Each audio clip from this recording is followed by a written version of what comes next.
Good evening, fight fans. It is the Radulich and Broadcasting Network alternative commentary for UFC 248, Adesanya versus Soldier of God, Romero. I'm your host, the mandated reporter, and frankly I'm mortified, Mr. Mark Radulich. And joining me tonight, because he is not a soldier of God, but a coverage God. There's a difference between God and God. Look it up. Ladies and gentlemen, the imitable, good to his mother, Robert Winfree. How do you do, sir? I'm here. I'm going to need you to have a little bit more enthusiasm. I absolutely will not guarantee that. What troubles you, my love? I'm doing my best here. So I'm going to be doing my best to provide coherent commentary, to write things up, to find clips and videos on Twitter, to keep my... I'm doing 3 different things, okay? Just don't expect me to be chipper.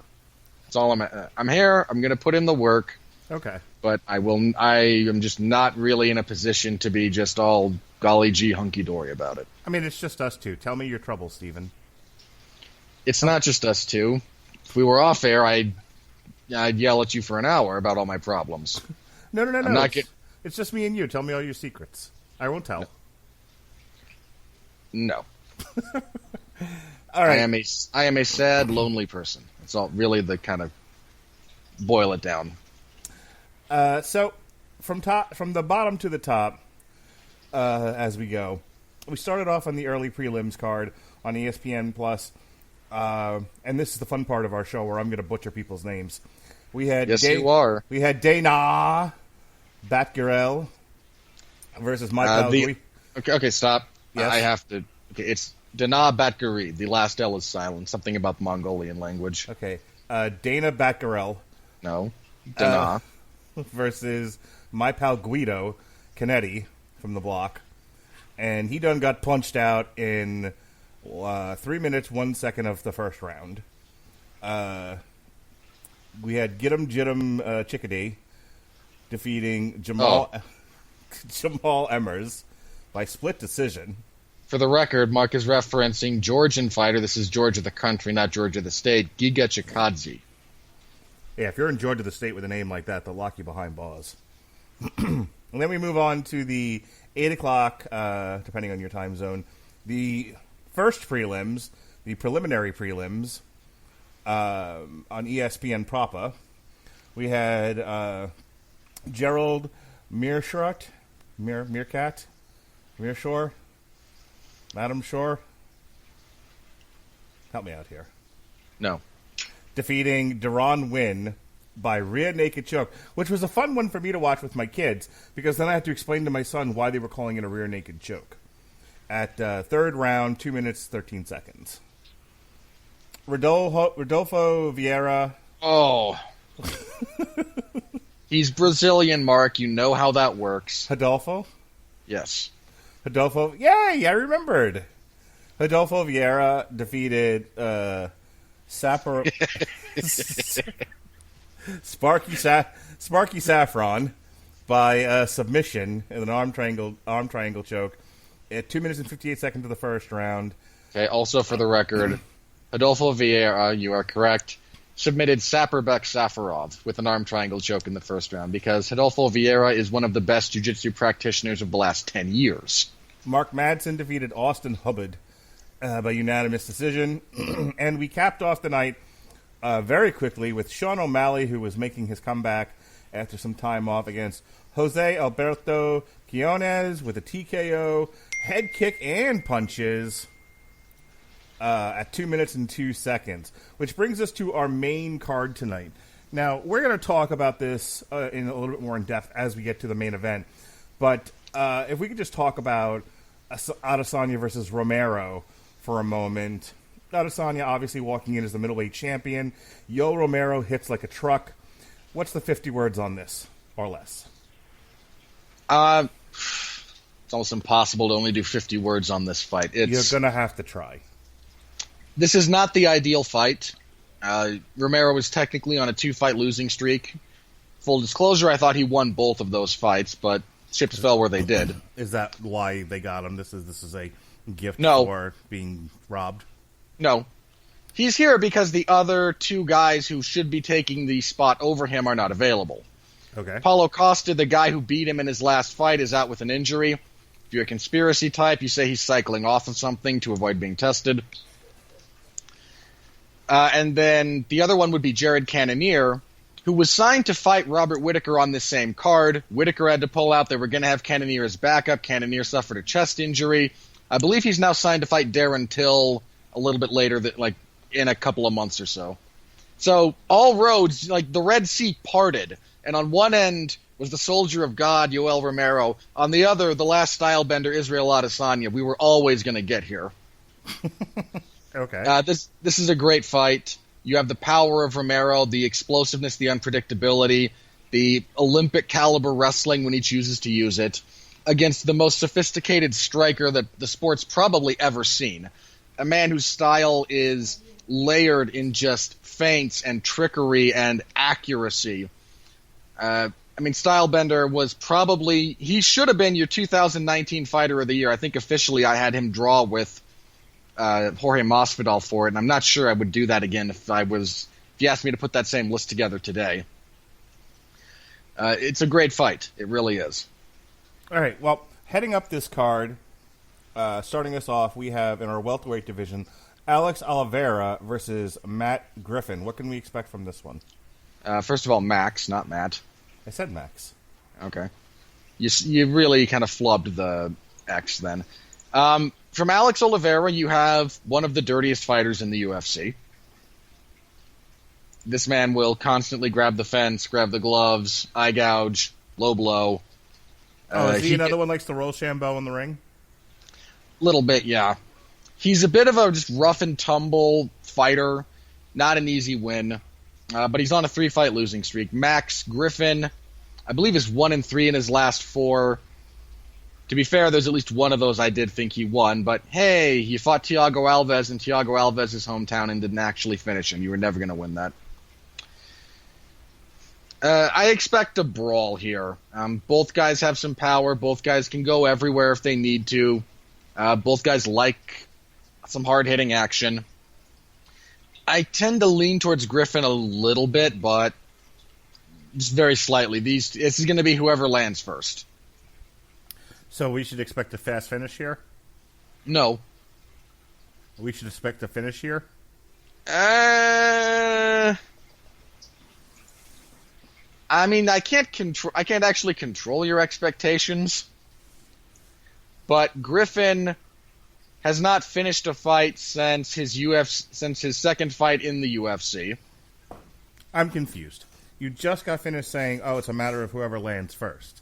Sure, is going to dictate how the fight goes. Oh, not necessarily okay. is going to finish. Okay, this isn't like heavyweight where, generally speaking, whoever lands first wins. No. Oliveira, again, he's on a 3-fight losing streak. He has some finishes, but he's more likely to finish you on the ground than on the feet. You know, it's funny because I didn't look up the card ahead of time. I just knew that there were 2 title fights on here that I wanted to see, so I didn't know what the other 3 fights were. And as they were advertising the fights in a crawl across the screen on ESPN, and I saw Oliveira, and I'm like, Charles Oliveira's like fighting on this at the top. Charles Oliveira is fighting in the main event of next week's card from Brasilia. He will be fighting Kevin Lee, which is actually a really good fight. Which is not the fight they were talking about, and I didn't see the first name. I just saw Oliveira, and I'm like, hey, wait a minute. There's more than one Oliveira on this. There's more than one Oliveira in the UFC. Your confusion is somewhat understandable. I understand. Yes. There's also more than one Silva. There's a lot of similar last names in the UFC, which would make sense. All right, as the fighters start coming out to the cage and do their final preparations, what do you think of this co-main event? We covered when she won the championship. Zhang Weili.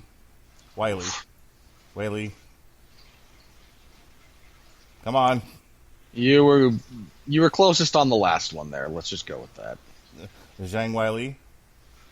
Yeah. Okay. And I know that you were just Twitter-pated when Joanna Jędrzejczyk... Damn it.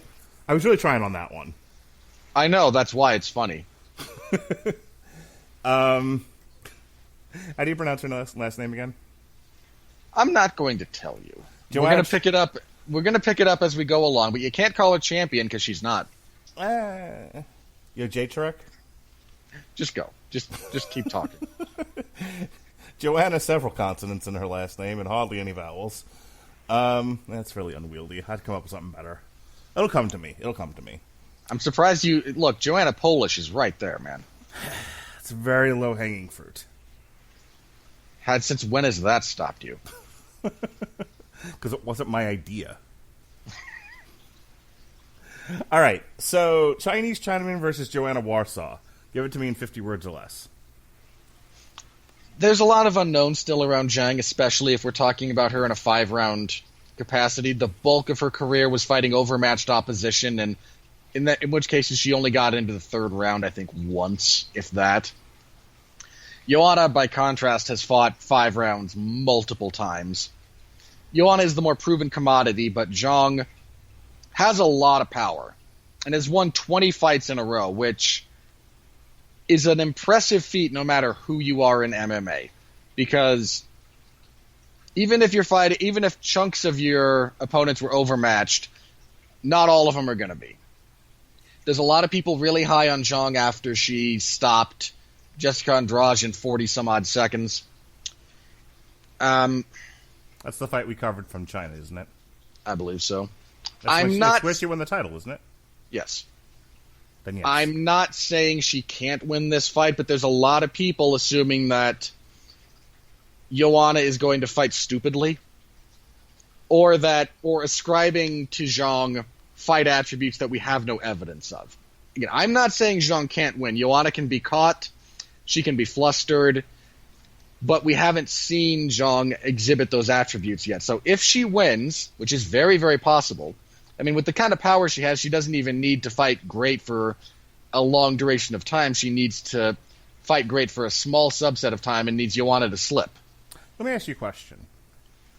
Wouldn't it be true to say that this particular women's fight is probably the best fight in the UFC they could make right now between evenly matched opponents to where it's a real pick'em and not a presumed one-sided beatdown?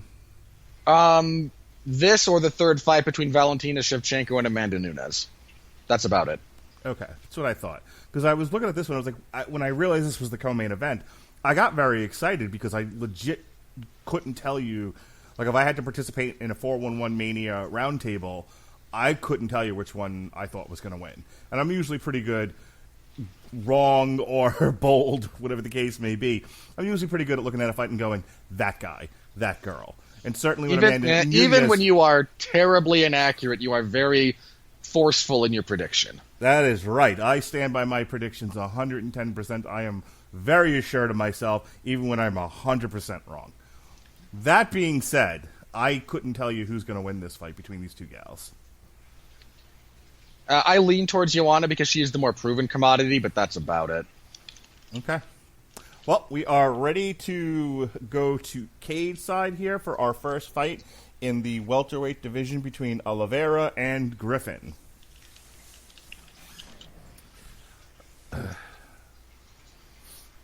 Very good card on paper, by the way. This one. This is the first like genuinely good card all year. Only took us 3 months to get here. Yeah, I didn't even watch the John Jones fight. Did not. You should have watched it. Jones and Reyes was a very good fight. Mm-hmm. Well, but again, if we're talking quality of overall card, yeah, it was a little bit lackluster. A bunch of the fight nights that have been up going for the last couple of weeks have been very, very bleh. Yeah, do you want to give me like 30 words on that? Because you went through this whole thing, and I think it would be just a fun thing to hear you give me a 30-word rant. on why the last month and a half or so the UFC has utterly pissed you off. We're coming to the end of a stretch of 8 UFC events in 8 weeks. And if you put all 8 of those cards together, if you look at those 8 cards, there's about 2.5 good ones. And the UFC is just a slave to the amount of content that they are forced to provide, so they churn out a bunch of substandard stuff. All right, we are underway here, and Griffin comes out swinging. He has taken control of this fight so far. Oliveira content to play defense and evade. Griffin almost got his head taken off on a counter uppercut. Yeah, this is about what, again, if you have watched these two fight, and unfortunately I have, this is about what was expected. It's not that they're technically sloppy. They're on the rougher side of things, but some of that's by design. These two were all just going to have this fight. Max Griffin walks through a hook there, tries to go for... I guess he was going for a takedown. He wasn't particularly low, and then he got tied up, and now he's against the fence getting knees to the body. Oliveira's clinch game is deceptively good. A lot of people forget how good he is there. I just, if you're going to shoot, shoot. If you're not going to shoot, don't do what Griffin just did. It really bothers me. I'm okay with you reaching for a clinch if you're going to clinch, but yeah, Griffin was really non-committal there, and no, he was clearly trying for a takedown. But last I checked, to take somebody down, you should go for the legs. I mean, I guess if you're doing like a belly to belly kind of takedown, if you're doing sort of a trip, then clinching them about the body works too. But I just hate it. Shoot for the legs. You, my friend, need to watch some Greco-Roman wrestling when the Olympics start in a few months. I mean, that's fine. That's not what we're doing here, though, is it? No, but it's still a viable skill set to be brought into play here if you know what you're doing. Yes, if you know what you're doing. You're going to tell me that Max Griffin does, in that respect. I mean, to the best of my knowledge, he is not some kind of Greco-Roman standout. Moving on. So, they clinched up again. They exchanged a few strikes. They clinched up again. Max Griffin finally got Oliveira down and is now working from full guard. Oliveira's, you can get him down, but you can kind of see why that's difficult. He's a very rangy, very rough fighter. And I'm not sure what Griffin's really going to be able to do in this position. Let's talk about Oliveira's jiu-jitsu game, since they're just kind of lying there and Oliveira's taking some shots to the side of the head. He does. I mean, he's got some, but he's not like a jiu-jitsu savant by any stretch of the imagination. So Oliveira he's more likely going to be looking to wall walk here as they get to the fence than he has he has Griffin's right arm trapped. Griffin was using his head to try to create some space there and get his arm out. Try to get some more leverage. He's now past the half guard. And Oliveira has changed up his grip on Griffin and has him about the head. Yeah, once he got to half guard, Oliveira is now just trying to control posture and potentially looking for an opportunity to post his legs, again, bump, wall walk, but he's not really going to attack anything from half guard. Max Griffin, I think, is trying to pin the right arm of Oliveira down so that maybe he can pass the side control. What I would like to see Griffin do is try to get that one, his right leg free. And I know they're up against the fence, but I'd like to see him try to pass to full mount rather than side control. There's no reason to.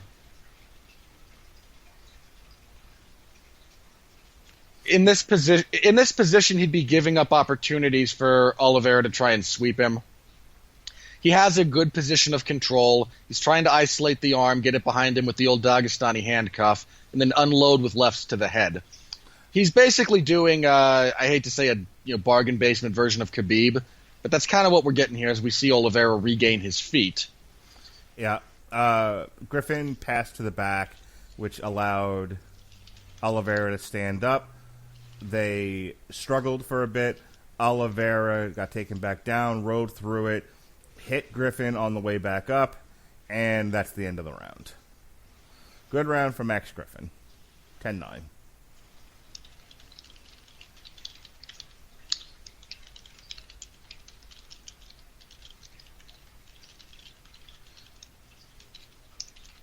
As we look in on Oliveira's corner, they're wiping him down, giving him some water.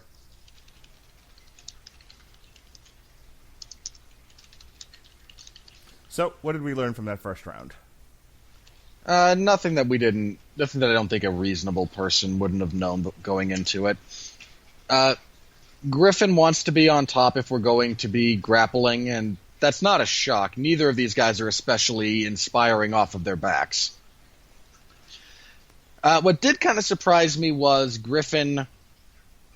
He gave up that wall walk a little bit too easily. He wasn't quick enough to switch his hook from the half guard position to around for a ride, for kind of a leg ride, which is really what you want to do. You want to be able to sag your weight onto your opponent like that to keep their leg kind of pinned and make them use it to lift your body weight up. Again, if you want to see this done at the best level possible, just watch a Khabib fight because he is the master at this. Oliveira starts off our round attacking with kicks. See several laid into the front leg of Max Griffin. I'm a little surprised Oliveira going for the kicks, but if he's trying to just kind of sap the energy and stamina out of Griffin, that makes sense. And given that his takedowns came from the upper body rather than a double leg out in space, maybe it makes sense, but it's still kind of a gamble after you gave up that first round kind of playing around in that same space.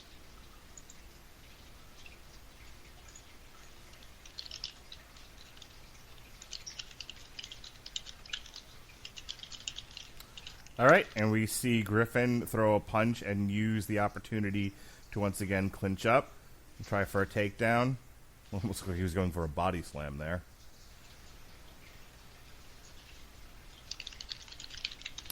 Oliveira turns it around on him and now has him against the fence. He looks like he's actually trying to go for a takedown. He had Max Griffin's left leg up there for a bit, but now they are struggling against the fence. Yeah, again, Oliveira's clinch game is quite good. You can see when Griffin gets there, if he's not able to get something quickly off of it, he winds up in bad positions like this. All right, they are broken up by the referee. Oh, I think we have an eye problem. We've already seen Oliveira grab the fence and grab a little bit at the inside of the glove, so the eye poke is not all that surprising. He got punched in the eye. He didn't get poked. They're showing the replay now. He kind of threw an uppercut and just nailed him in the eye. Well, then he shouldn't be getting the break. Well, no, they stopped it for the doctor to look at it. Oh, okay. Sorry, I'm just catching up to you now.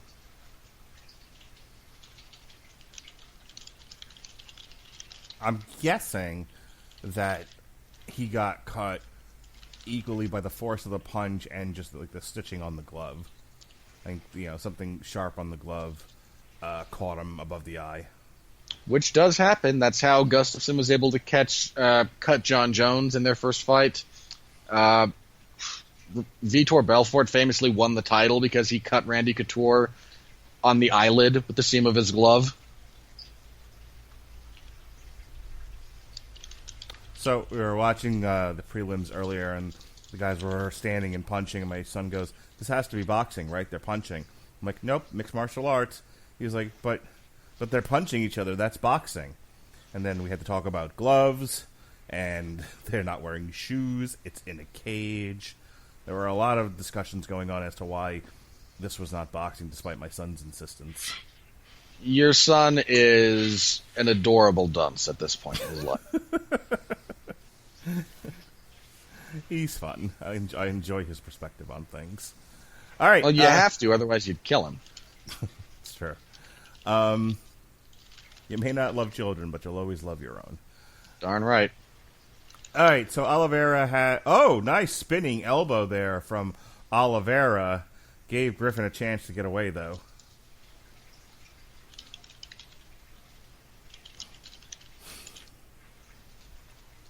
Yeah, Griffin is not having a good time of it this round. He's letting Oliveira dictate the range that this fight is taking place at, and that's really not what he wants to be doing. Oliveira, he seems out of sorts from the leg kicks and the cut. Yeah, Oliveira blocks the takedown. Griffin is gushing blood from his eye, or above his eye, I should say. Oliveira has him against the cage. I mean, Griffin looks like he's just about had it. I think he doesn't want to be in there anymore. Well, I don't blame him. He's taken a good degree of punishment this round. Yeah, there's some fighters that are just not really conditioned to overcome that kind of adversity.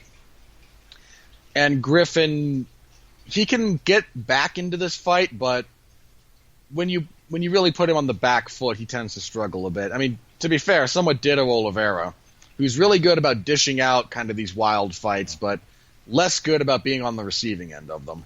All right, Oliveira couldn't get him down there. He eventually just gave it up and reset, and Griffin tried to hit him coming out of the pocket.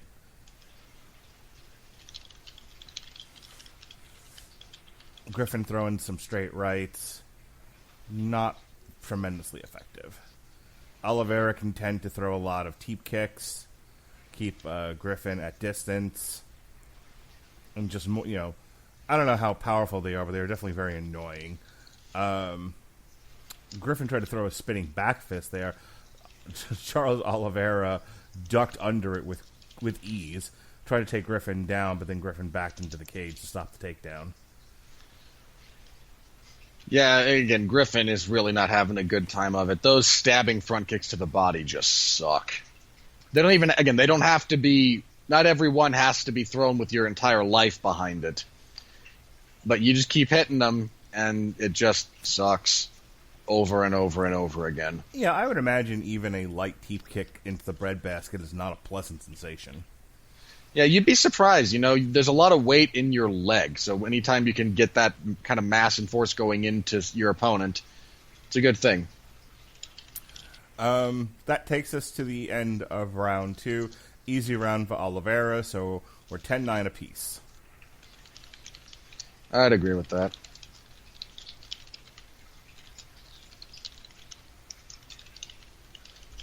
Yeah, we see here Griffin really kind of struggled once Oliveira started finding his range, started landing on him, just started sapping his will to continue fighting with those front kicks to the body, with the leg kicks, the long punches, and Griffin needs a paradigm shift.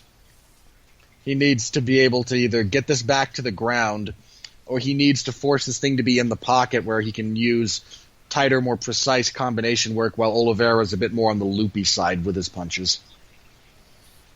Max Griffin was trying to psych himself up for this round. I think mentally he's done. But well, he knows at a minimum he knows he needs to kind of get back into it. So kudos to him for that.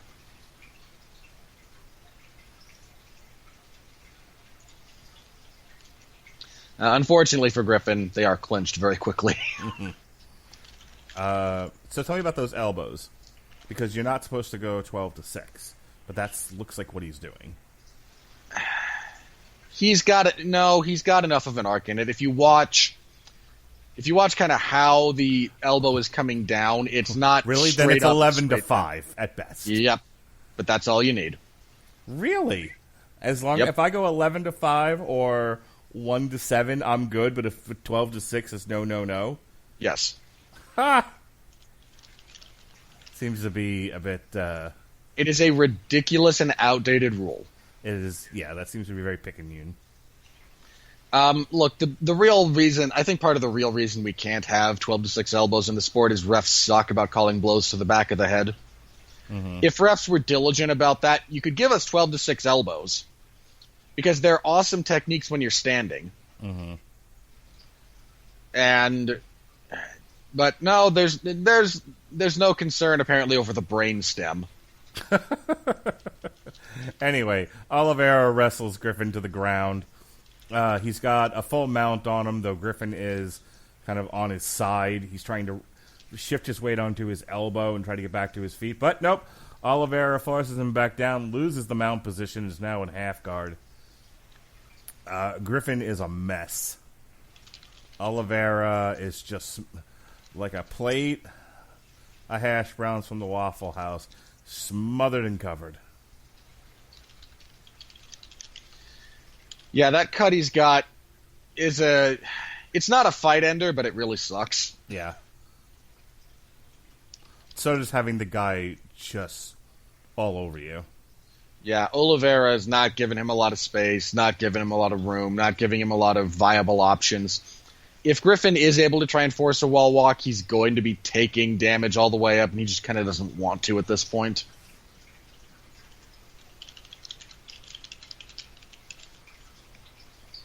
All right. Yeah, that cut is getting worse. It's starting to bleed a lot more now. Oliveira starts to posture up. I thought we were going to see some ground and pound there, but Griffin blocked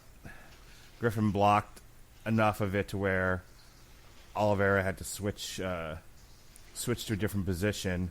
Oliveira lost the mount entirely. They've now switched to where Griffin is in Oliveira's full guard, half guard. But Oliveira is... Well, I thought he was trying to attack from the bottom, but no, now he's getting pounded on by Max Griffin, who's trying to create as little space as possible, staying chest to chest. He's got a hook around the head that he keeps giving up. Now he's jamming his arm. I've shown that technique to my son. He'll jam the arm into the face. Now, I don't do the neck part because he's, 5. But I have shown him that is a thing you can do. As Max Griffin is now doing that. Who the fuck am I talking about? Alex Oliveira. This is the cowboy Oliveira. Come on.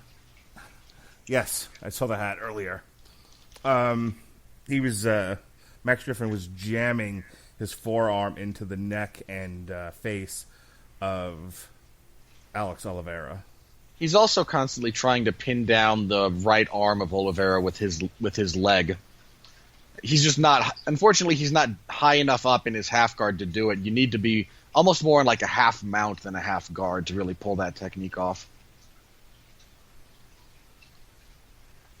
Oliveira is just hugging the old tree here, trying to control posture. But I would tell you, that's not a great way to win this round.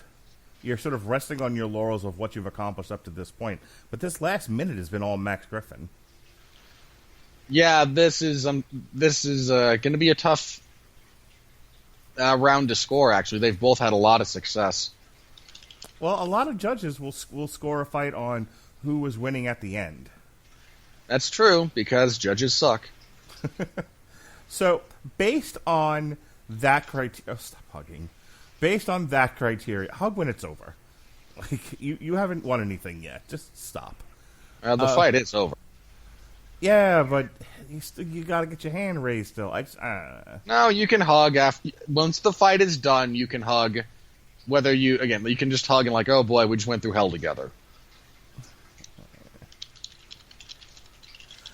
Apropos of nothing and utterly a personal preference, I wish they would save that for after the winner is announced. Yeah, but then somebody's pissed about the score. Well, be an adult and deal with it in your locker room. While you're out there, act like a good sport. For the record, I have Oliveira taking that last round. He did a lot of damage. He actually had full mount at various points, but would not be surprised to see Griffin steal it, given that he closed the round in the better position. So I'm going to go ahead and give it to Griffin. This is going to have split decision, and somebody's going to be pissed. Well, here's the thing. I'm hoping for a split draw. There's absolutely no call for that.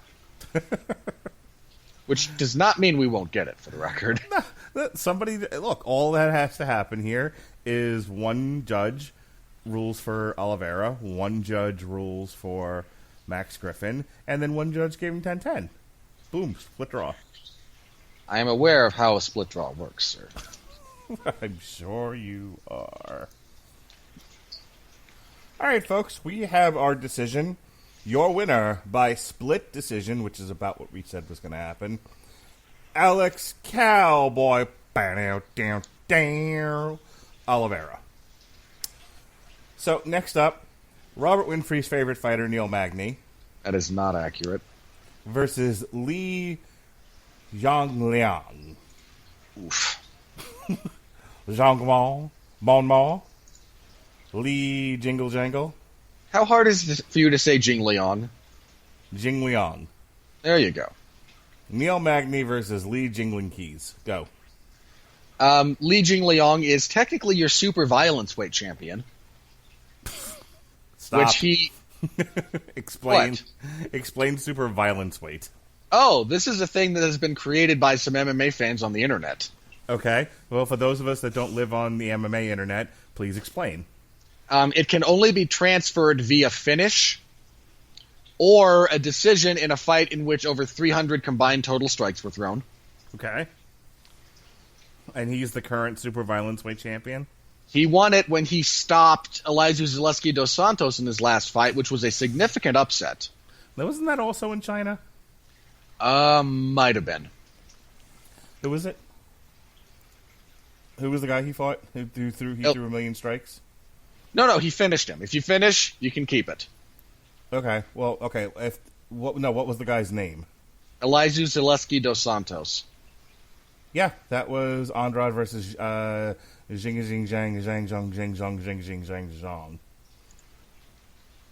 Your racism is going to get you in trouble one of these days, and I just hope I'm around when it happens. You know what? I keep my racism in my pants, and that's where they can come for it. Blimey. But yes, that was his last fight, and yes, it was in China. I remembered correctly. Yeah. So again, he is the super violence weight champion. And again, some of the criteria, it can change weight classes. Again, he's the champion at the moment. If Magny wins via boring decision, Lee will retain it. But if someone else turns in a violence weight worthy performance, it can just be moved around if necessary. Okay, so it's a very mercurial thing. You don't have to lose it in a fight. Someone can be more violent in a separate fight and win it. If enough time has passed. If Jing Liang has a fight coming up, if somebody last week had turned in a super violent performance, maybe they'd be like, okay, if something happens to Jing Liang, then we can move it back to you. But it tends to hang out in the middleweight division. Excuse me, welterweight. So right. Jing Liang is the super violence weight champion. Neil Magny is coming off of a multiple-year suspension for a failed drug test. Oh boy. Wasn't Neil Magny the hot shit for a while? There was a very small period of time when he had a long winning streak. Yeah. Then he got squashed by RDA and never really recovered. Okay. He's still very good. Yeah, so you were very high on Neil Magny for a while. I lost a bet that pertained to Neil Magny. That's how that started. All right. In 10 words or less? I think it might have been with you, actually, wasn't it? You and I had a bet over a Magny fight where you said, I think Magny's going to finish this guy. I said, there's no way. That sounds like something I would say. Then when he did score a finish, because the other guy gassed out and Neil Magny was able to get on top and poke him with his weak little long arms, the referee eventually stopped it. And so, yeah, for a month or two, I had to declare myself president of the Neil Magny fan club in public. That also sounds like something I would do. I'm pretty sure it was you. And then, somewhat coincidentally, during that period of time, Magny made some very serious improvements as a fighter. And I kind of got to the point where, given his form and given he's at the top of the division right now, I think he's got a shot at being the future welterweight champion. And in fairness, I was not the only one saying he's a viable contender. Then, again, he got squashed by Rafael dos Anjos. If this is the guy that I'm thinking of, this Chinese fella, Jing Liang, He's going to win this by murder, death, kill. That is how Li Jingliang tends to win his fights. That said, Magny is taller and freakishly long. He has very nearly 80 inches of reach. So with the Chinese folk actually saying their first name their first name is their last name, as we understand names in Western countries, isn't that correct? Yes, in most Eastern cultures, Japan, China, Mongolia, South Korea, probably North Korea too, but I'm not as sure about that one. Okay, all I cared about was, can I get away with calling him just Lee? Yes, that is his family name. Terrific. Those cultures list family name, but in Western culture would be the surname first, followed by your individual name. So again, we write it Li Jingliang because that's how he prefers it, but Li is his family name. If you were to fully Westernize his name, it would be Jingliang Li. Got it. So Lee versus Magny. Perfect. Yeah, that will be very easy on your Florida-esque mind, I suppose. In my defense, I've been doing a lot of coughing lately, and I've probably given myself a degree of brain damage. That's why I mispronounce names, you see. Not enough oxygen to the brain due to coughing. Yeah, Neil Magny has 80 inches of reach and is 6'3". Oh, he has 8.5 inches of reach over Lee, and is 3 inches taller. You know, again, the whole point behind our bet was I got frustrated with Magny fighting like a moron given his frame. And then he learned how to fight to his frame. Oh, so at that point, so he had been a star pupil of the Stefan Struve School of Boxing? No. You see, he was a star pupil of, oh God, I'm very long, let me clinch. Gotcha. That's worse. And again, he eventually figured it out. And, good for him, man. All right, well, if I remember correctly, Lee hits like a fucking truck. He does have some power. Neil Magny's more of a volume and precision striker than a power puncher. Okay, well, let's go for the murder, death, kill here. And Magny is walking Lee down. Lee answers with a leg kick, comes forward with a series of punches and another leg kick.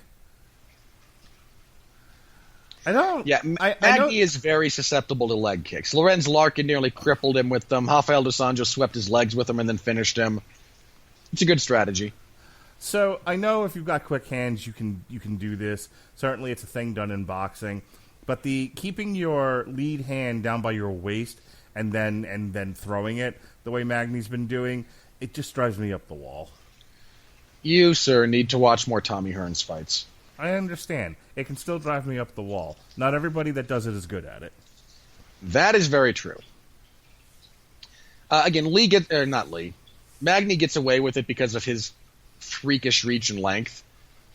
Like, if you got shorter arms and you're doing that, you're a moron. If you've got 80 inches of reach total and, 8.5 inches on the other guy, you can afford to take a few risks like that. I don't know if I'd do that in this fight. All right, so Lee has said enough of this nonsense, this pitter-patter nonsense, shoots and grabs him by the waist, has now taken his back, and is looking to muscle him down. Magny has limbs like a goddamn stork. And he's a long human being. He literally stayed on his feet by posting on his hand without having to really bend over to do it. That was impressive. Neil Magny. When you're fighting somebody that long, they can always reach the ground. You can't just lift and slam. You've got to be sweeping the posts. Neil Magny, otherwise known as Plastic Man. All right, Lee just laid in a punch that gave Magny some pause. Lee is still keeping up the pressure here. He isn't really giving Magny time to reset. In the melee, Magny was able to scoop in. He got Lee's back and now has taken him down. And Lee doesn't like it. Lee doesn't want to be there. Magny's wrestling is good when he gets to use it. Lee is back on his feet. He has an arm draped over Magny like they are drunks leaving a pub. Magny back to wrestling around the waist. Yeah, this is where Magny likes to wrestle, actually, is this kind of in-tight clinch wrestling. Doesn't have a great shot. Well, I don't want Lee to get drawn into this. I want Lee to break free from these clinches and, gosh, use your power, buddy. Now, no, he's convinced that he can win a wrestling match with this fella. This is what Lee is thinking. Which is a dubious prospect. He's probably going to just spend this round wrestling and then try to reset for the second. No, I think Lee should be content to box/kickbox with Magny and not get into a prolonged wrestling match with Magny. I think he's going to give away the fight doing that. I tend to agree with you. It's not the best strategic decision. If you're going to clinch up like this, I don't think you should be looking for takedowns. I think you should be looking to inflict damage. Magny has a real problem when you put damage on him. He does not wear it well.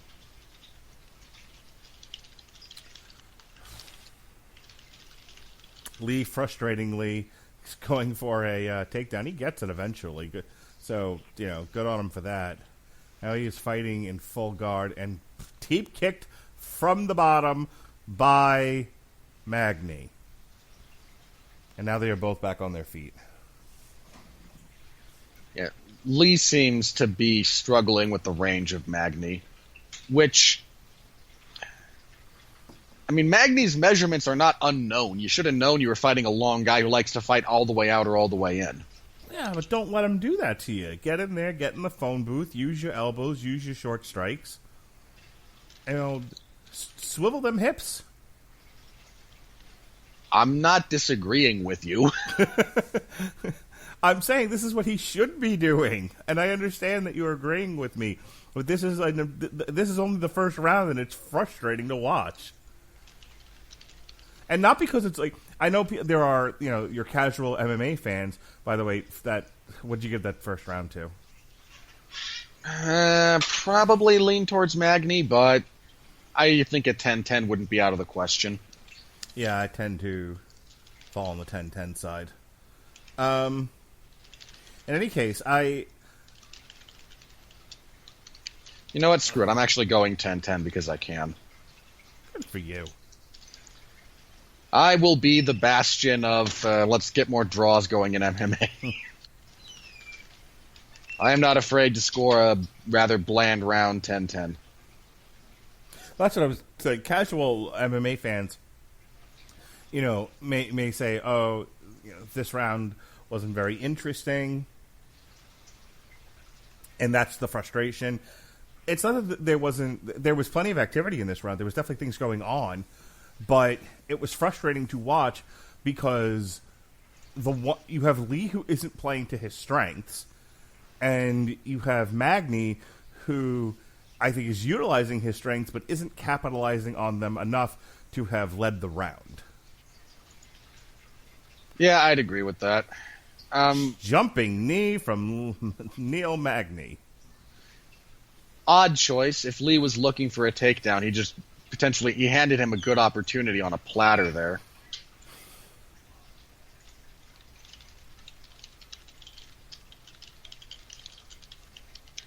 And they are wrestling against the fence. And we're back to where we were in the first round. Lee is wrestling Magny against the fence. I don't understand why his corner isn't telling him to lay off the wrestling. Fight in the phone booth. Use your takedown defense. You're also kind of assuming that there's a degree of choice over the matter that Lee has. He might be making a strategic calculation about, if I'm going to be close, I'm going to wind up clinched. I'd rather clinch on my terms than on Magny's. Yeah, I suppose, but now Magny takes his back again. See, this is what I mean. Don't do things where you don't do the things that make you lose fights. He's currently getting battered about the face by Long Arms McGee. Again, I'm not saying it's the greatest decision. I'm trying to understand his logic, and that's all I can do. I understand. I'm not blaming you for his shitty corner advice. Well, even if his corner's giving him the right advice, it's on him to go out there and execute. This is true. And Neil Magny is a difficult fighter to deal with. Okay, Neil Magny appeals to be going for a pile driver. Yeah, go ahead and get disqualified, Neil. That would make me happy. What if Neil pile drove Lee and then crossed his arms and rolled his eyes in the back of his head and stuck his tongue out? Nothing. The joke there is that Neil Magny would have been doing an impression of The Undertaker, which would have greatly amused me. Well, okay, if you can't amuse anyone else, you may as well amuse yourself. That's my motto. What's a motto? Anyway. Come on, I'm setting you up for a pun there. A toe motto? No, all you had to do was say nothing. What's a motto with you? Oh, boo! I didn't say it was a good one. What have you been reading my son's joke book again?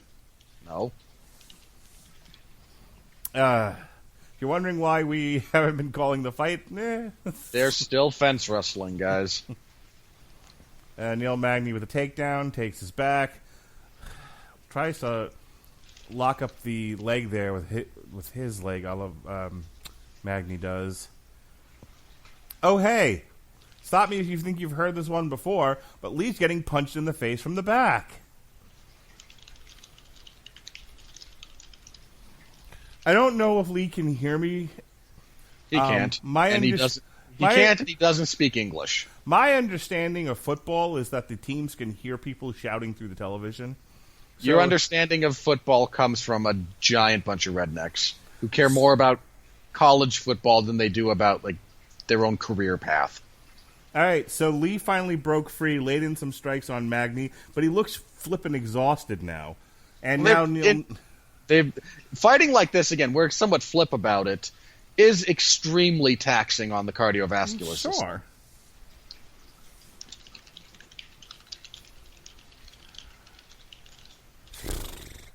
Stop me, oh, stop me. Stop me if you think that you've heard this one before. They're wrestling against the fence. They're trying for takedowns. There's nothing Lee can do. Neil Magny is going to be through with you. Through with you. I'm going to start spinning in my living room. When we do these in the future, we might have to just limit them to the top fight or top two fight. You, sir, do not have the constitution for this. I don't quit. And I'm here for the Oh, Jesus Christ. Neil Magny just laid two in, and it looked like they were pretty clean. And, yeah, he's just teeing off on Lee now. Lee's absorbing a lot of punches. But since Neil Magny has difficulty knocking out flies, Lee is holding on. Neil Magny just took him down, and we're done with this round. 10-9, Neil Magny. Yeah, I get Magny, not a great power puncher, but accurate and good volume. Stop me, oh, stop me. Stop me if you think that you've heard this one before. Nothing's changed. Magny's beating you. There's nothing you can do. Only slightly, slightly, slightly better than the last round. You know that song? I do not. That is Stop Me If You Think You've Heard This One Before by the Smiths. I was not aware the Smiths were a band. So you've never heard the Smiths? Not that I'm aware of. Really? And in the many years that we've been doing podcasts together, and one might even call us friends, I've never talked to you about 80s new wave and the Smiths and Morrissey and all the singing that I do, and this is the first time we've done this bit. There's a lot of your singing references that are lost on me. I choose not to engage in that particular line of discussion very often, lest we fall down too many rabbit holes. Fair enough, but when we're done with this, can you go listen to the best of the Smiths? I could, I will not. You might like it. I have zero faith in your ability to ascertain my musical taste. All right, we're going to talk about this later. You're trying to pitch me new wave music from, what, the 90s? 80s. Yeah, how do you think that's going to go over with me? I don't know. The Smiths are really depressing. You probably love them. As we start this round, Lee has finally started to do some more boxing. He's trying to keep away from Magny this time instead of getting into a contrived wrestling match. And he's doing a successful job of keeping Magny away from him. It's good that he figured that out by round 3. Yeah, Lee, not the brightest fighter. I say that with love for a man that violent, but I'm going to call a spade when it comes to that, too. Yeah, this is definitely not lending itself to his mythology as a violence-weight fighter. Oh, he is. Just, look, Magny is like the anti-violence fighter. Magny is canceling out his violence. Yeah, kind of. This is the anti-monitor and the monitor of MMA is what you're trying to tell me? Kind of, yeah. I mean, Magny was able to, absorb some bombs from Hector Lombard and then get a stoppage after Lombard gassed horribly. Doesn't Hector Lombard have a really difficult time making welterweight? He did. I don't know what he's doing now. Probably wishing he'd stayed in Bellator, seeing as they've planted the WWE money tree. In all fairness to Lombard, he probably made more money fighting for the UFC than he would have for Bellator. All right, so if you're wondering what's happening in this fight, there was some fence fighting. They finally gave that up, and we're back to Neil Magny is content to just basically evade Lee's power punches. Lee is having a real difficult time finding the mark, and Neil Magny is doing an effective job of counterpunching with his long, leggy reach.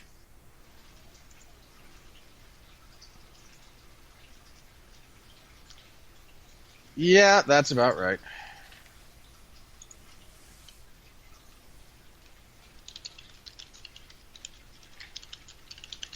Lee is desperately trying to knock this guy out now. And Neil Magny's having none of it. None of it. As they are pressed up against the fence again.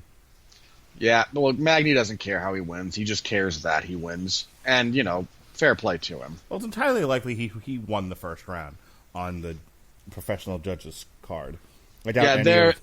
Judges are actively, discouraged from giving 10-10s. So it's entirely possible he got the first round. He definitely won the second. So if this round he wants to coast to victory, it's fine. 29-28. And even this one, he might still win. If it continues going like this, he might. Not like Lee's been tremendously effective this round. Yep, and down goes Lee. Take down, folks. Take down. Now he's eating punches. Yeah, Magny's a difficult fighter to deal with. The very best can, but there's certain things you have to do. You have to crowd him a little bit. You have to chop at his legs. You have to be competent fighting in the clinch. Okay. Tall, reachy fellows are not as much of a anomaly in combat sports. You can train for this sort of thing. Oh, yeah, absolutely. There's no excuse to be fighting this poorly against this guy. I mean, there's some, because, again, Magny's not an easy guy to deal with, even though you know what you're getting into. Mm-hmm.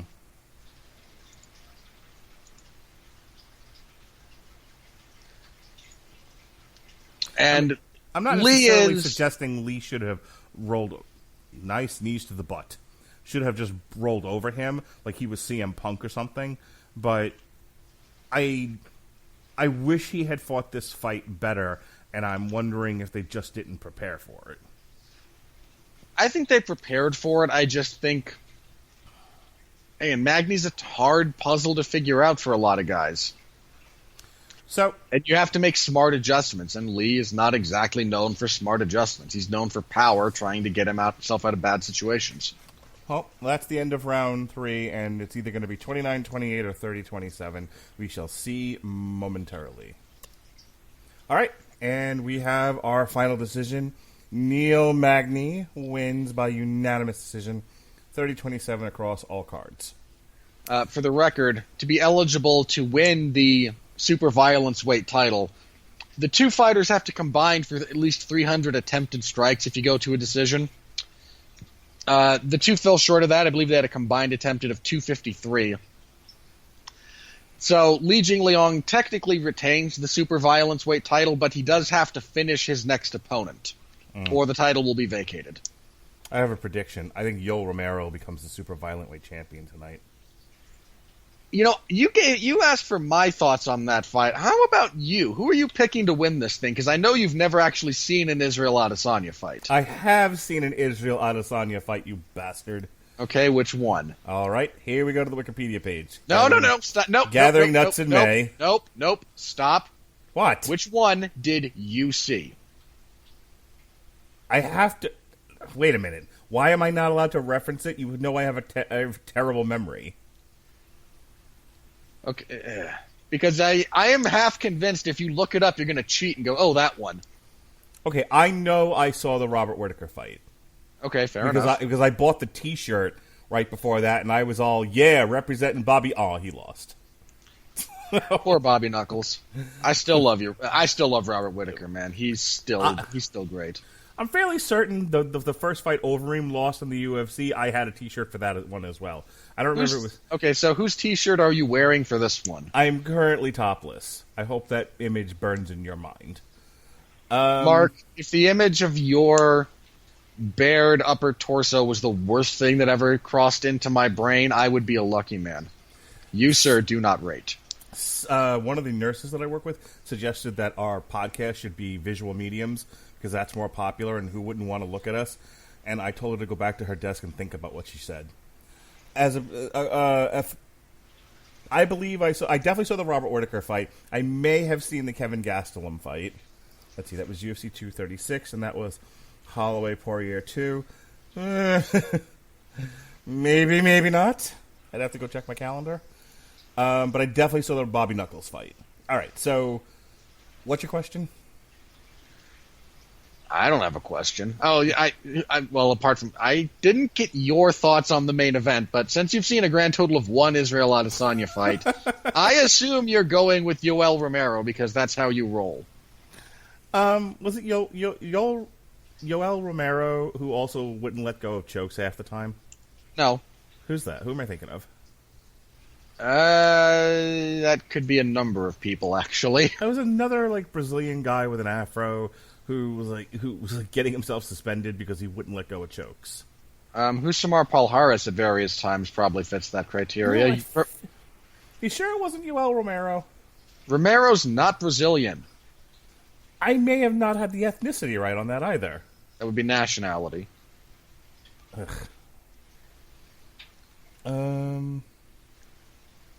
Alright, it doesn't matter.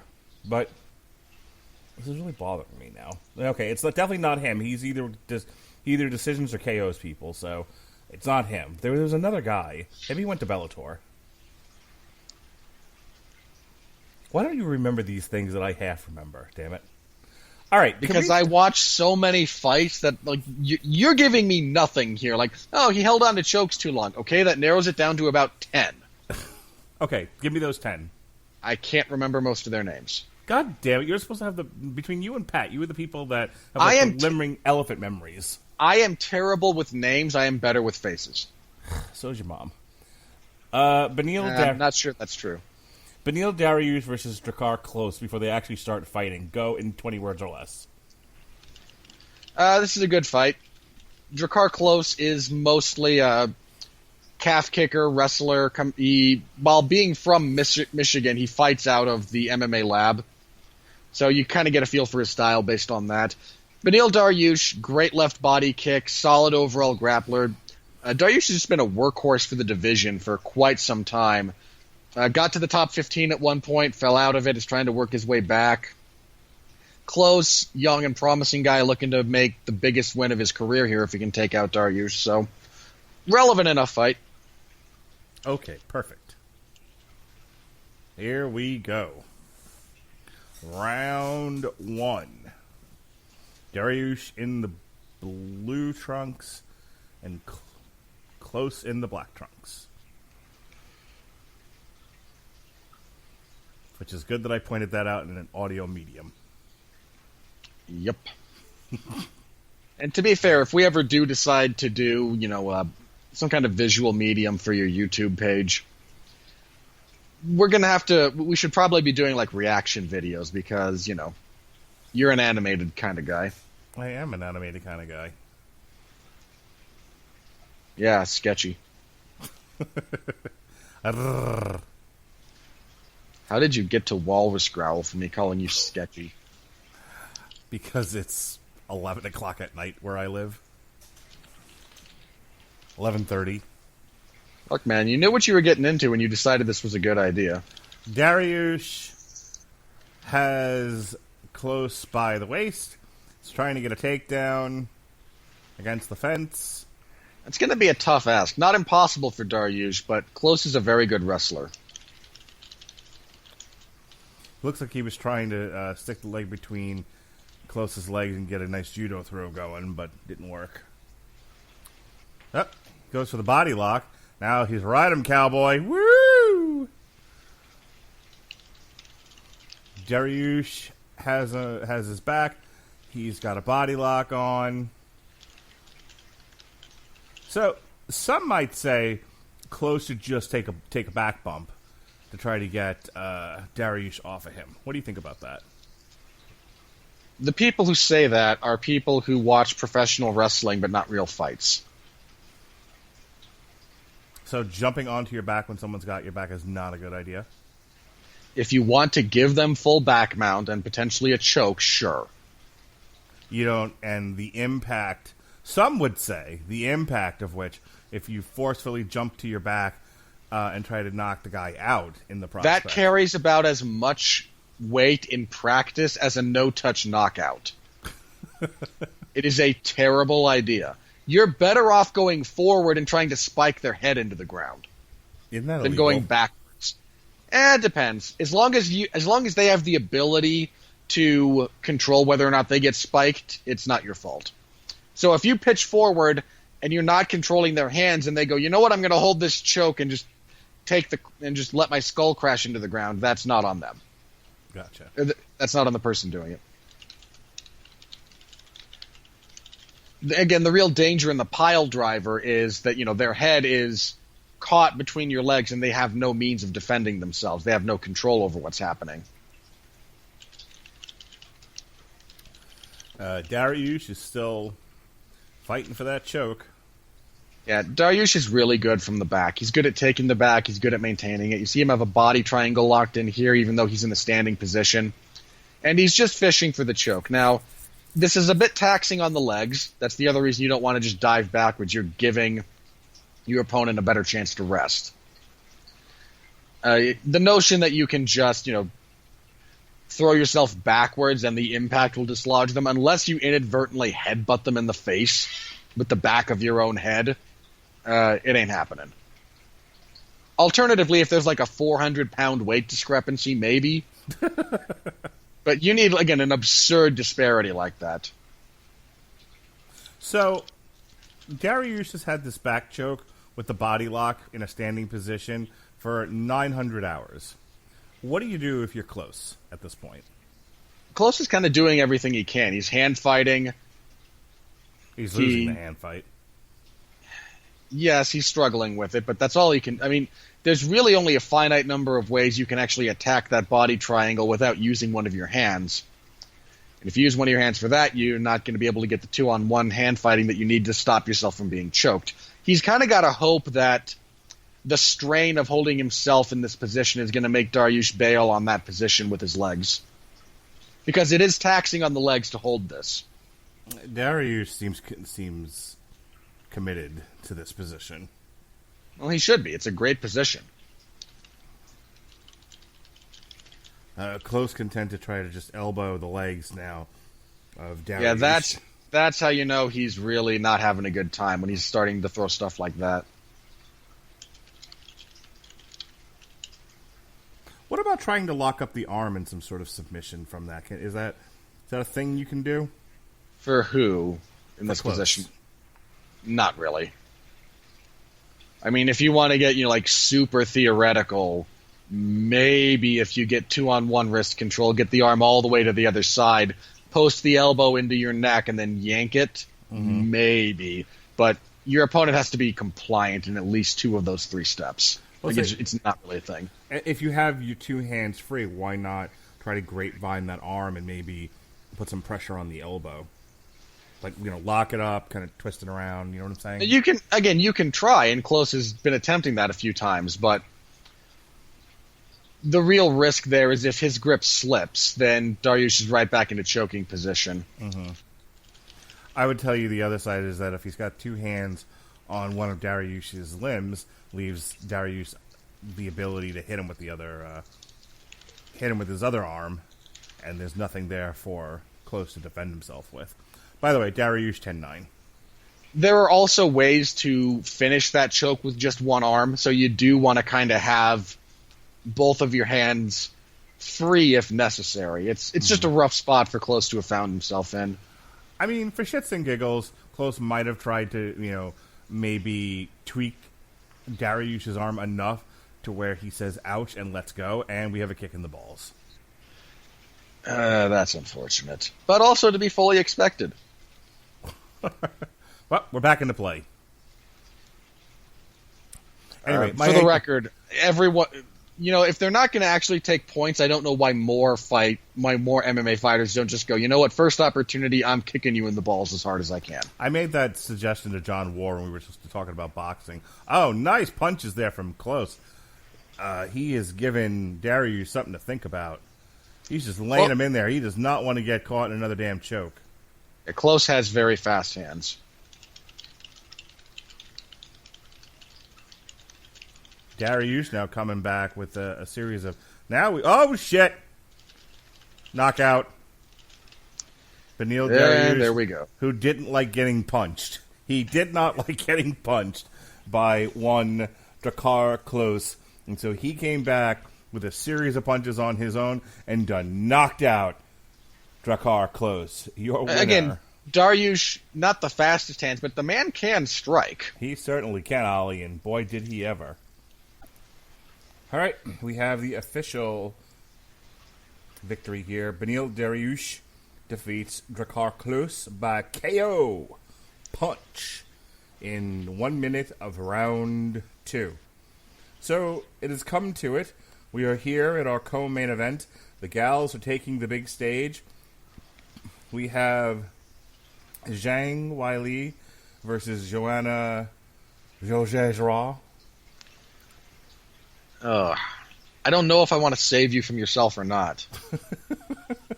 Why start now?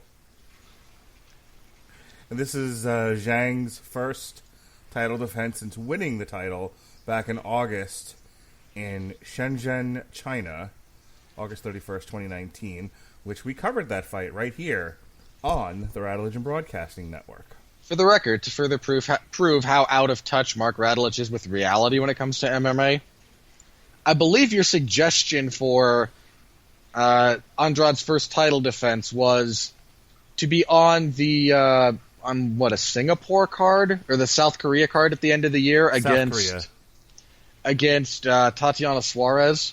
Yes, I was trying to give her a top billing in somewhere in Asia was the idea.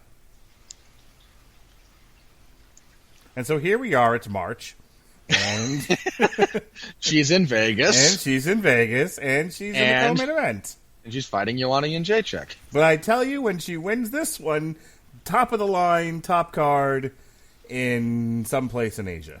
I mean, she was technically the top of the card on the fight, on the event she won the title. But look, they had to do it at an odd time to accommodate the live crowd, to accommodate the Chinese government. Let's go look at the future events here. When she wins this one, and she's going to win, that's my decision, and I'm sticking to it. Fair enough. You are entitled to your pick, sir. Zhang has a very good chance of winning this fight. That's not unreasonable. We're going with Zhang and not Zhang. Look, I don't care how you say it. I know how I say it. Okay. And there's actually a bit of... there's still some discussion about how that's supposed to be pronounced necessarily. So I know some people who go Zhang and some people who go Zhang. Some people go both ways. If you say so. So, we've booked out with listed main events, all the way to May 2nd. Boy, well, hang on. We're not really... Go ahead. Hang on. But and this needs saying out loud. While the rest of us are going to be watching Canelo fight Billy Joe Saunders, you're stuck with Hermanson versus Weidman, you poor bastard, in Oklahoma. Oklahoma! You know, I'd rather watch that than another Canelo fight. You're lying to yourself and everybody else. I'm really not. Ugh. I am done with Canelo. You are a contrarian for contrarian's sake. That is frequently true. Not true in this case. Hermanson versus Weidman. Yep. Look, I get to watch Chris Weidman be beaten into retirement. Yeah, I'd rather watch that than another yawn performance from Canelo that ends with a late knockout because his opponent decides, all right, I'll take the paycheck to be on the receiving end of a knockout, or a judge's decision that was phoned in 3 months ago. Sorry. Yeah. Canelo is everything wrong with boxing. Okay, enjoy your Andrei Arlovsky versus Felipe Lin's fight. Look, we were only talking about that one fight versus the other fight, not the strength of card, okay? You have to watch that whole card. Yes, I do. And describe what you're watching to the many, many readers of 401mania.com. While the rest of us are watching Canelo versus Billy Joe Saunders. Hang on. I'm not sure I'm at many, many levels. I might get to many at this point. It's really a picayune point to argue with me about. All right. Well, I'm done teasing you about the horrible shit card you have to deal with in Oklahoma. And look, I'm not joking. I wouldn't watch Canelo fight anyway. So here's the options. Not going to put her on the 250 card in Sao Paulo, Brazil. But no, that already has two main events. We have Aldo versus Cejudo. Yes, and the Gag Me with a Spoon, and Amanda Nunes versus Felicia Spencer for the 145-pound title. 251 in Australia already has Valentina Shevchenko versus Joanne Calderwood, so we're done there. And hang on, that's going to be your co-main event. The rumored main event for that fight will be the rematch between freshly minted featherweight champion Alexander Volkanovski and former champion Max Holloway. So, the first opportunity to get this girl touring around the world in a place where it might actually matter, UFC Fight Night 176, June 13th in Kazakhstan. They're not putting this woman on a Kazakhstan card. That card's going to be, again, that's another event that's going to be held at a god-awful hour here in the States. Mm-hmm. And no, look, at this point, Zhang is either going to be in China proper, which she won't be for the rest of the year, if I had to guess, or in a major market in the United States as they try to make her a star here and not just in China, which no one apart from studio executives or the Chinese care about. Well, there's a fight night in Saskatoon, a fight night in Austin, keep it weird, Austin, and then she's got another pay-per-view in Vegas in July. Maybe there. No, I think we're probably looking at her at an event that has not yet been announced for a date or a venue. We're probably not going to see her until after International Fight Week.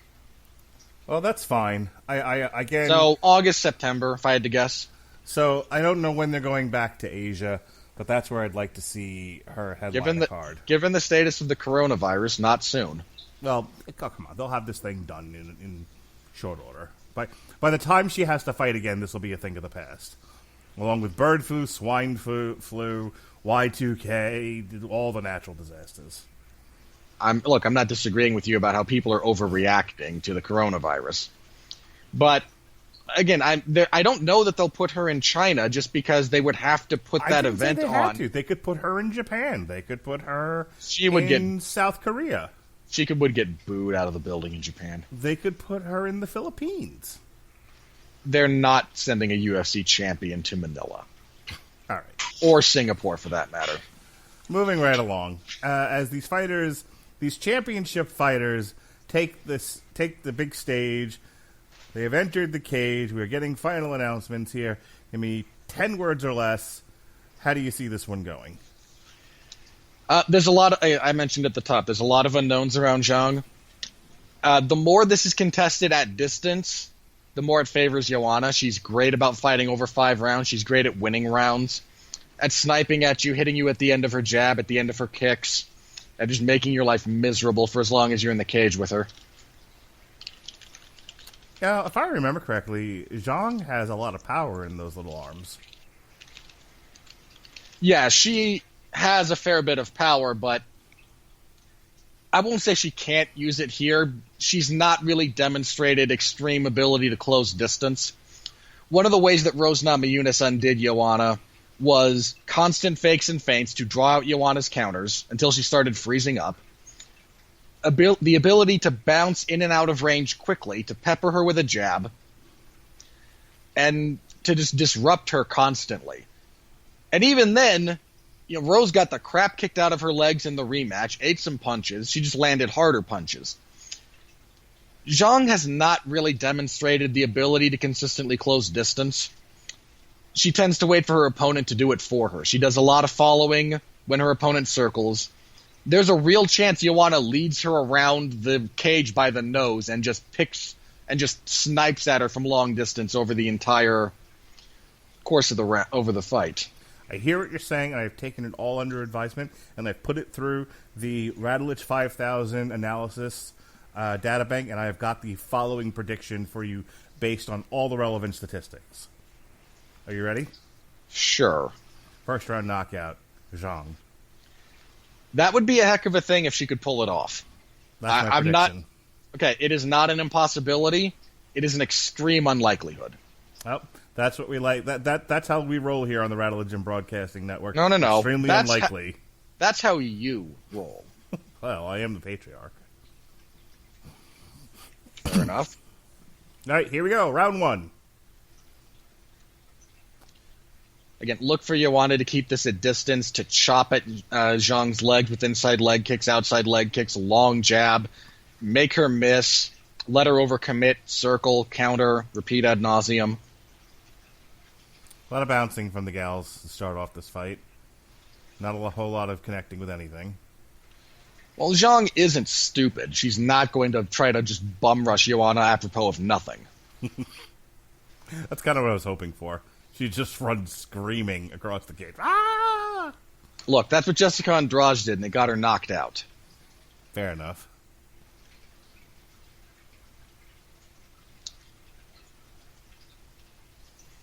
I like the way Zhang swivels her hips when she bounces. It's a useless expenditure of energy, I think, but okay. It looks fun. Unless you're actively feinting with it, it just seems like useless motion.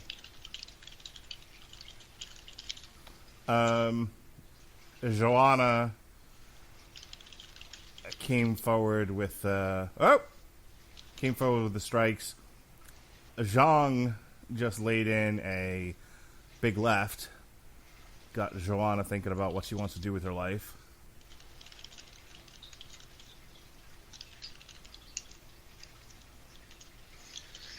Yeah, the more Zhang can get Joanna to overcommit on a fake or a feint, get her reacting, get her to lock up, then she can kind of explode to close distance and use her superior power, because Zhang is unequivocally the stronger puncher. Yeah, she's thrown some pretty wicked left hooks there that I think are going to give Joanna the business. And that's why I'm predicting first round knockout. Joanna's going to get hit with one of those and the lights are going to go out.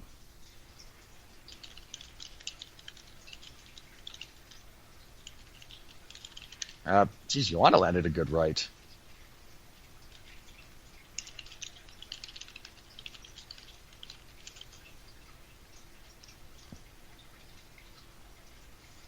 Leg kick there from Zhang.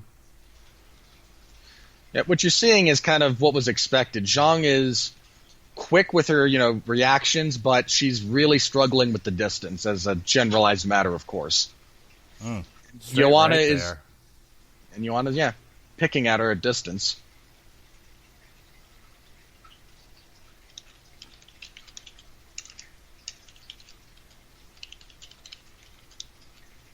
I'll tell you what. I'd be curious to see what the landed strike statuses are, but I'm starting to give the edge here to Zhang.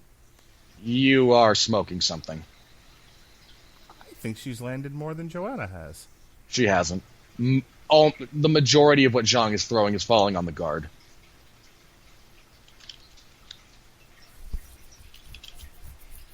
Yep, that was a big counter there from Joanna.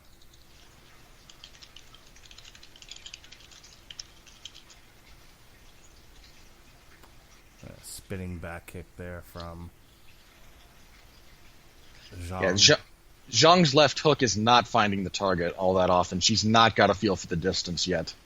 If she figures it out, Joanna could be in trouble, but she hasn't yet. She just threw something there that backed Joanna off. And I know I'm a little bit ahead of you more than likely, but yeah. I don't know, man. I think this is going to be a tough round to call for the judges. Might be. Big shot in the nose there from Zhang. Well, the other thing to keep track of, if we're talking about, judging, which we are, Joanna marks up very easily. It's not going to work in her favor. It doesn't. So that is something to keep in mind. Yeah, Zhang is punching to the side a lot when Joanna enters the pocket. Not every time, but frequently. It's letting Joanna just kind of split the upright, so to speak, and get in closer whenever she wants to safely. Good counter series of punches from Joanna.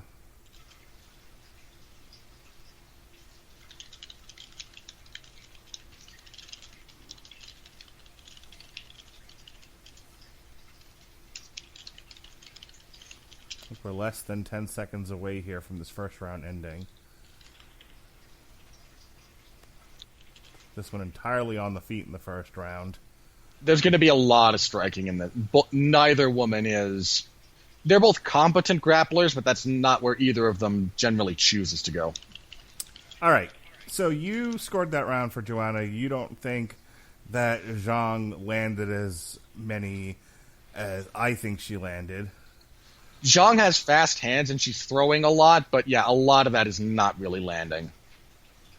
Again, that's not to say she's not landing at all. She did land a couple of good rights. Well, I'm going to go ahead and give that first round. On balance. I'm going to go ahead and give that first round to Deontay Wilder. You would. Yeah, I'm going 10. I'm going 10-8 Joanna for that one. 10-8?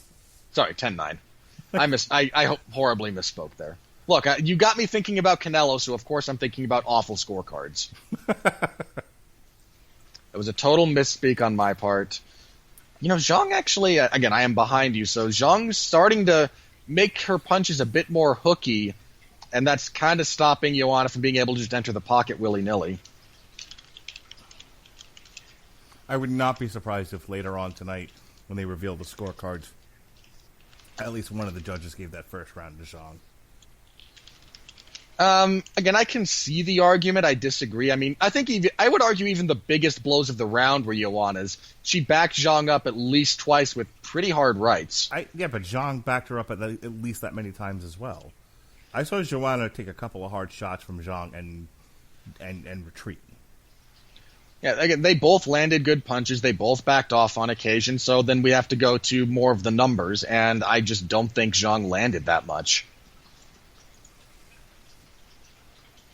So, I'll acknowledge that this is a close round. Could go either way. If you lean towards Zhang, fair enough, I guess. That's just not what I saw. But Zhang taking the loser's end of that exchange as she got kicked in the leg. And the leg's actually marked up pretty good, pretty red. Yeah, Joanna, a prolific leg kicker over this last bit of her career. It's actually one of the key developments in her overall MMA game, if you look at it. She used to be primarily a boxer and then evolved to include a lot more kicks at distance. Mm-hmm. Well, it's working for her. I mean, Indeed. that upper thigh and around the knee area looks very damaged.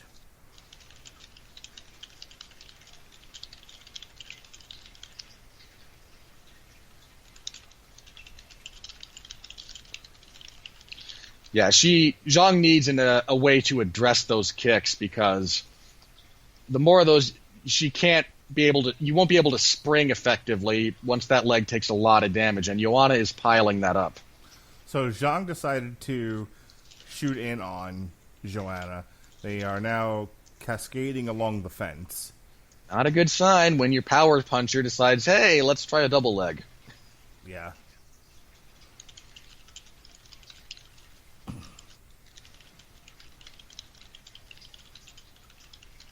And Zhang is fighting for that takedown. She's trying to trip and judo throw her over. Not really working out. Yeah, Joanna's very strong in the clinch, not just physically but technically. Yeah, this I think is a misread of the situation there for Zhang. I don't think that was a good idea. And she's broken it off, and they are back to the center. Yeah, again, Zhang very physically strong, but Joanna is going to wear her out if she keeps clinching like that. And I just mean physically. She's just going to make her carry her weight, make her work.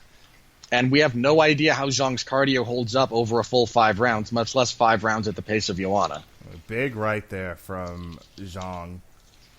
She follows it up with another one, not nearly as powerful. Joanna's on her bicycle, man. She's circling and circling. She does this all the time. That's how she prefers. She's much better as the matador than the bull. So to the extent that Zhang will oblige that and come at her, she'll take that and just kind of, again, counter her as she's coming in, as long as Zhang will keep coming forward. Zhang tried for another takedown, and Joanna seemed to have collapsed under the weight. Zhang was trying to do something with the right arm of Joanna, but it didn't go anywhere, and then now they're both back to center again.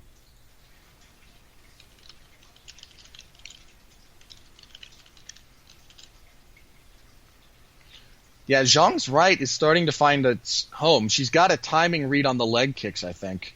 So Zhang should have spent the last few months, when she knew that she was fighting Joanna, learning how to cut the damn cage off. She's done better than a lot of people. She's not just following blindly. No, but Joanna's had her way walking around that cage with almost zero resistance from Zhang, to the point that Zhang seems frustrated by it. Yeah, Joanna's ring craft is superb. And that is another thing that Zhang's going to have to address. You know, what I'm seeing is Zhang very frustrated early on in this fight that Joanna won't be still enough long enough for her to unload on her. And here's the thing, as I said in the last fight, as I said in the Neil Magny fight, if you know who you're fighting, watch some goddamn tape and learn to counter these things.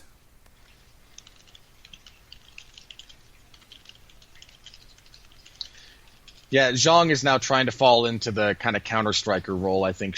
She has a bit of a read on Joanna's timing, but Zhang's right eye is starting to swell up a little bit, it looks like. So Joanna shot in for a takedown that time, and Zhang got her down. Oh, shit. Zhang's not looking good here, and she was just carried to her corner. Cardiovascular conditioning is a thing, people. Joanna pushes a wicked pace. Yeah, this isn't looking good for Zhang. Obviously, my first round knockout prediction did not go as I thought. I'll have to get the Radulich 5,000 fixed. I'm actually starting to wonder if she's going to make it out of the third round here, because she looks dog-ass tired and mentally broken. And Joanna looked fresh as a daisy at the end of that round. She certainly wasn't carried tits first to her corner the way Zhang was. Ugh. Big kick there from Joanna. For the record, second round to Joanna. Yeah. But another close one. Not as close as the first round. No. This is competitive still, but Joanna is starting to pull away as Zhang is on the receiving end of just piles of physical abuse. Well, she caught a full-on head smash from Joanna in that exchange, on top of being kicked in the jaw. Yeah, Zhang does not look good. Just her posture, her body language, none of that seems like she's really in a good spot here. And one should not have to be carried to their corner. Well, but if one can get it, if you can get it, hey, take it. There's actually a bit of an argument about whether or not that's legal. Whether or not you shouldn't have to you shouldn't have to get to your corner on your own power. Not for nothing, but if I'm reffing this fight, I just end it there. Like, you can't walk, you can't fight. That's ridiculous. Oh, okay. Big left there from Zhang. She's gonna keep fighting, so kudos. But I mean, again, I mentioned Joanna marks up fairly easily, and she does not look marked up right now. No. All credit in the world to Zhang. She's fighting for that title. She's trying to stay in there.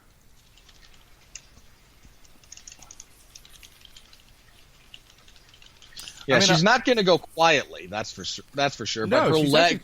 She actually turned up the volume in this round. She might know that, like, okay, I'm running out of gas. Let's empty the tank here. This is going to be my best shot. Well, that's what I like to see. Joanna's right is now finding its home too. Good left from Zhang. And you can hear my dog, who's happy to be part of the podcast. Of course. Because what's a Radulich and Broadcasting Network podcast without the view from the dog? Well, one where you make your kids come on. Like one thing that you just beat on to death. Okay, how about one where you call your wife over for support to your opinion? There you go. Which never goes my way. It's kind of infrequently. I wouldn't say never. There you go. Break up your insults for the love of the podcast. My goodness. All right, fair enough. I will find some other way to insult you and your hackneyed style of podcasting in the future. There's so many things. You go for the same low-hanging fruit every time. I know. I've got to find something. Leave my kids alone, you fucking bully. Okay, I will leave your kids alone and talk about how the countless hours that you have poured into this hobby have resulted in such little fruit. Yeah, that's fine. That's at least you haven't hit that one in a while. For the record, Zhang visibly slowing down. That's kind of why we're just sniping at each other.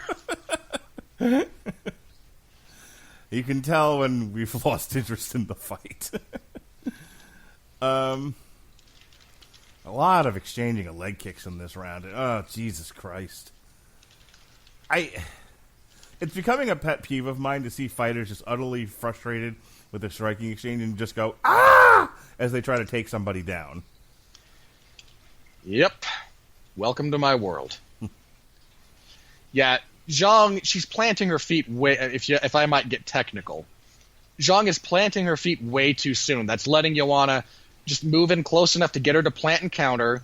Joanna slides back, waits for those to fall, re-engages, and is the one landing. That pattern is one that Zhang has to break, but she's setting herself way too soon.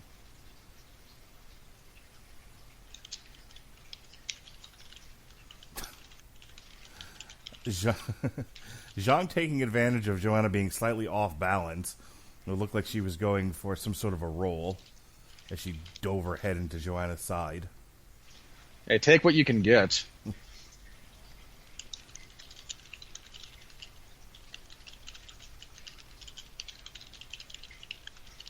For the record, if Joanna wins, not a foregone conclusion, she would be the first woman in UFC history to regain a title after losing it.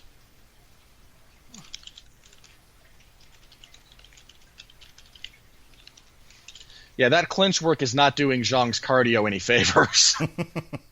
Like, that's a lot of expended energy for nothing. Zhang catching that front kick, though, has been a really nice adjustment she's made. But Joanna just smiling and laughing at her at this point every time they disengage, like, hey, I'm still here. Boy, look at that clock. Oh, Joanna just clobbered Zhang, and Zhang's face is full of blood. She might have just broken her nose. Probably. Now, here's the problem with the broken nose. You can't breathe through your nose. You're going to have a lot of difficulties. Yep. It really sucks. All right. I've never had a broken nose, but I've seen more than enough of them. Joanna Ric Flair strutting across that cage. She's flowing, man. She's in a fight. She's feeling good.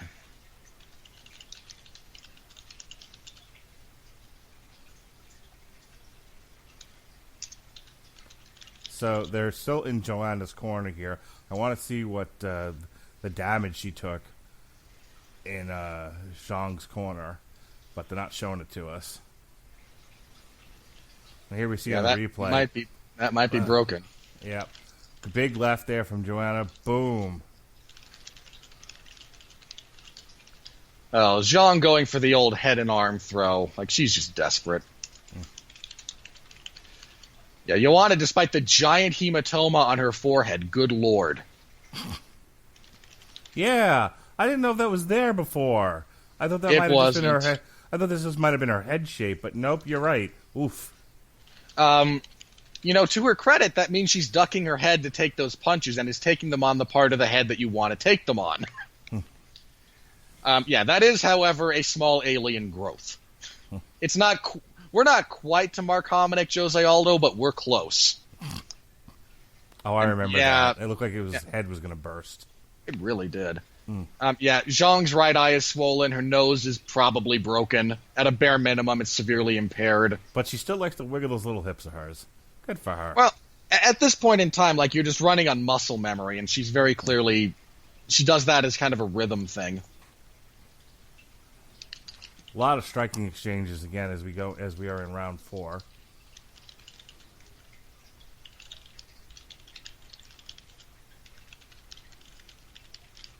Ugh. Both of them 8 kicks on that one. There's some tough gals, man. Yes, they are. I mean, this has been an all-action fight. I'm into it. And they've both absorbed a lot of punishment, and they're still hanging in there. Yeah. I kind of... That one... That left from Zhang not rocked Joanna's head back. But as I was thinking, I thought Zhang was kind of out of the fight there after that second round, but she's hung in there. She's proved me wrong. So she keeps doing kind of desperation things here and there, but she just utterly loses her patience. We have a Muay Thai plum. Knees to the body from Joanna. Joanna, you're the one for me. Ooh. Oof. Cracked on that one.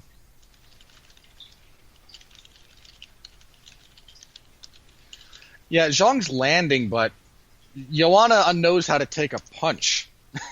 So a lot of the women that Zhang is used to hitting, and they freak out when they feel physical resistance.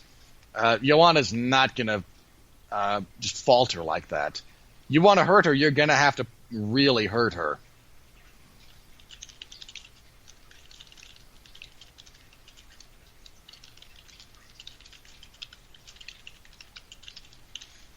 And you can see some of Zhang's physical coordination going away at this point.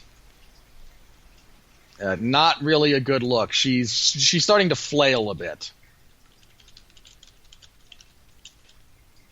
Joanna putting on a really impressive performance here.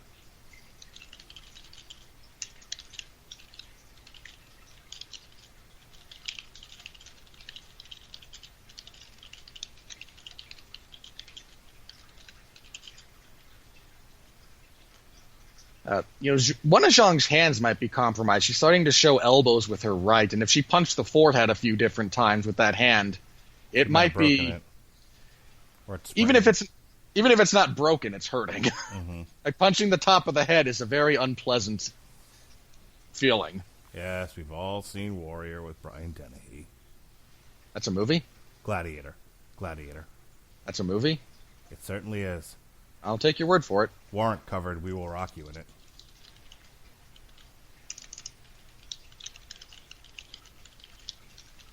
That sounds terrible. It really was, and I'm a big Warrant fan. Dirty, rotten, filthy, stinking. No, no, no, no, no, no, no. Yeah, Zhang, anytime she's landing her right, it's way at the end of her punch most of the time, unless she's able to counter a naked leg kick.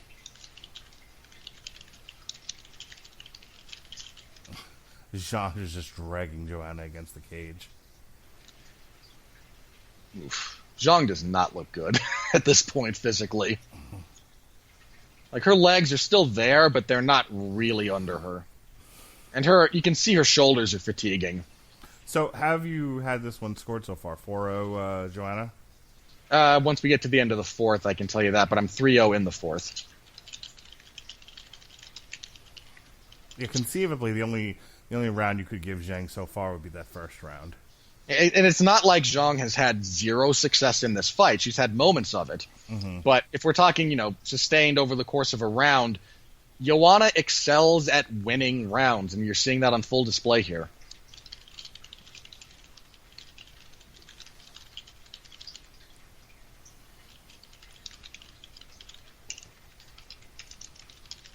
All right, that round is in the books. Yeah, so Joanna is touching the top of her head, and her right eye looks a bit messed up. Not bleeding as such, but definitely bruised. And again, we're in her corner, we're not in Zhang's corner. What the hell? There's probably a stipulation placed on them by the Chinese government that they can't broadcast Zhang's corner when she's losing. Not a joke. They micromanage that kind of stuff. That sounds awful. Look, the Chinese government will not sanction an athlete to leave the country for an event until they have inspected them and believe they have a reasonable chance of winning. I'm not kidding. I'm sure you're not.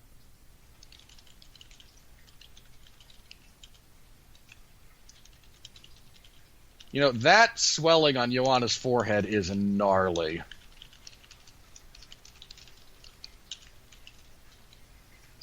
That said, yeah, I'm 40-36 Joanna through. She also has a hematoma underneath her right eye.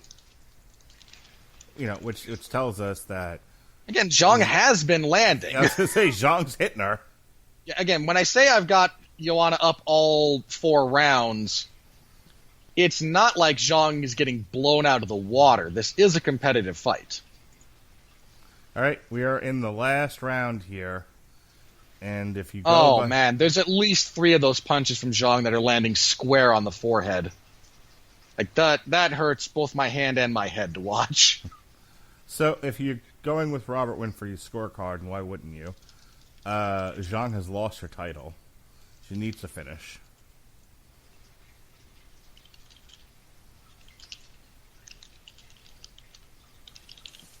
Even if you go with mine, she's lost the fight. Watch the judges give it to Zhang because China. Split draw. I'm not sure how you could arrive at that. China. They're not going to go for a draw. Like, they're putting the gun to your head and saying, we win, not we draw. Well, it's got to be somewhat believable, doesn't it? No. It was always Chinatown, baby. These two have gone... Ooh, that leg kick from Joanna. That hurt. Credit to Zhang for hanging in there. We kind of thought she was done, but she's found her second win. Yeah, no, all the credit in the world to her. She's going to go down on her... out on her shield, as it were. Go down fighting. Hard body kick from Joanna. Again, credit to Zhang, but her defense has started to fall apart. She's now just either countering or has offense. She has no defense at this point.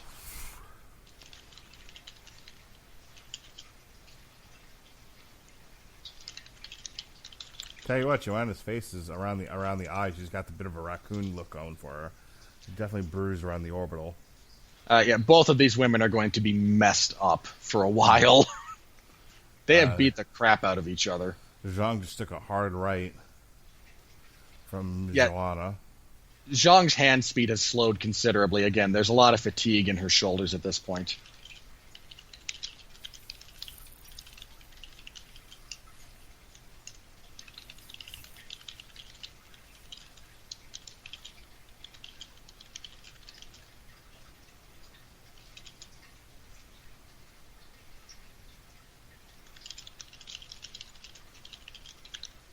That said, again, we mentioned Joanna's taken a fair bit of physical abuse here as well, so that woman's had a lot of rounds and a lot of wars.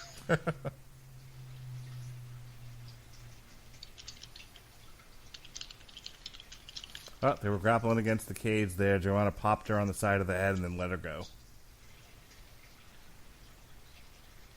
Yeah, Joanna's defense is so good. I mean, it's a credit to Zhang that she's landed as much as she has and had the impact that she's had. But she's missing a lot now.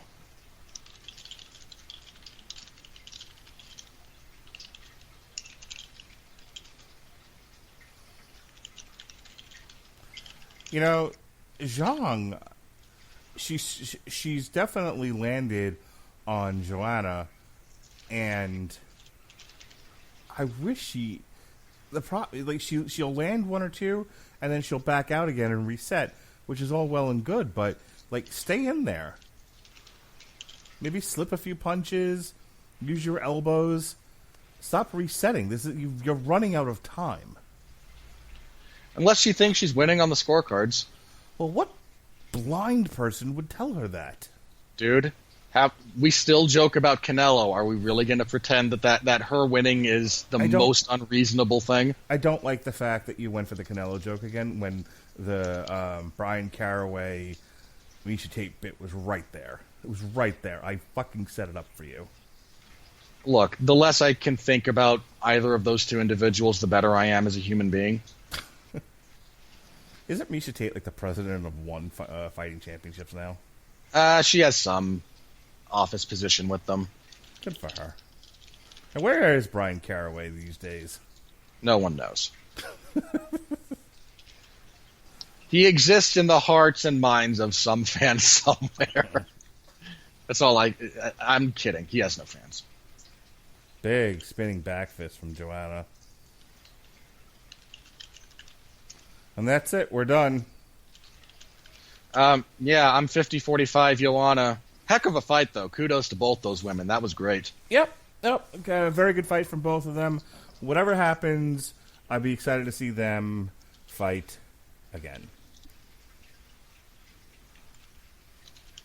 Okay, that is utter... You know what? I'd like to say that's utter crap, but in fairness, I was watching this with the sound off, so I don't know how some of that played out. A lot of those rounds were close.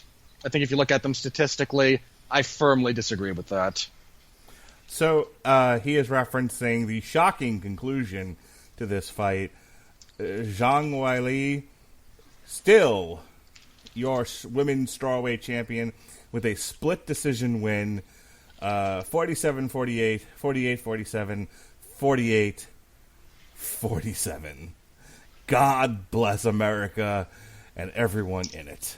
Hey, remember what I said about Canelo? I do remember what you said about Canelo. We have Chinese Canelo. And have we mentioned Brian Caraway lately? So do you have any reasonable explanation for how they got to 48-47 for Zhang? Yes. Okay. Care to share with the class? Do you want to record it? We're recording. You didn't tell me that. Really? Because I said... Never mind. You said you were back. That's the sum total of what I got from you right there.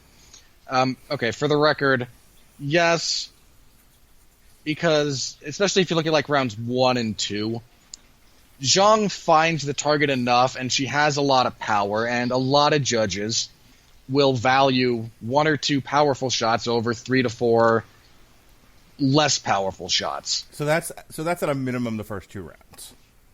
So yeah, the first 2 maybe, and then, I don't know. There were a lot of close rounds in that fight. You think maybe they gave her the 5th round? Probably. Which is ridiculous, because, I mean, if nothing else, she ended that round almost getting knocked out by a spinning back fist. But yeah, again, there were a lot of close rounds. Numerically, it was a little bit closer than I think a lot of us, I did in particular, gave it credit for, so I'm not going to jump up and down and scream robbery. It was a great fight. A lot of it was competitive. Judging is we have a fundamentally flawed system being implemented half the time by morons. In a close fight like that, they shouldn't be all that surprising that they're not the most discerning people in the world. That said, I'm also typing this up and having to talk to Mark and carry his sorry ass through this. So I am not at all standing behind my scores at the moment. That's kind of my usual disclaimer here. This is a terrible way to judge fights, but I do what I can because that's what I have to do. Well, if you're done making excuses for your terrible judging, I gave her the first round. I could conceivably give her the last round. I don't think she won rounds 2, 3, and 4.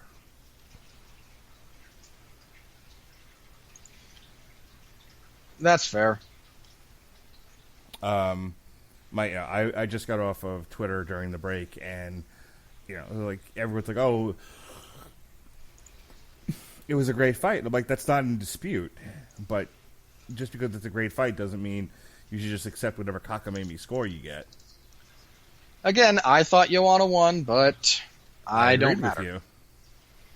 But I would not be surprised. I would not be surprised if you saw your shoes coming out of Joanna's head. That's a bit of a take on a Cosby joke. But in all seriousness, I'm wondering how much the judges weighed the cumulative damage on Joanna's face. One of the things that was coming up on Twitter a lot was how disfigured she looked by the end of that fight. Yeah, I mean, like, she looks like Sloth. I mean, she... Who wore it better, her or Deontay Wilder? Oh, her. Who wore it better, her or Overeem in the okay, no. Look, Overeem got his face split open. So nothing is worse than Overeem's having his face split open.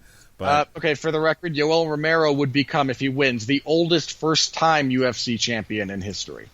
Oh, yes, and to correct the record from earlier, I was, in fact, referencing Rousimar Palhares. One of the things I said, like one of the names I gave you, and you're like, no, not him. I didn't like the way you said it. It sounded like somebody else. I said Palhares. I heard Jeff Smith. Sure you did. All right, here comes Israel Adesanya, about to smoke a Cuban. Ugh.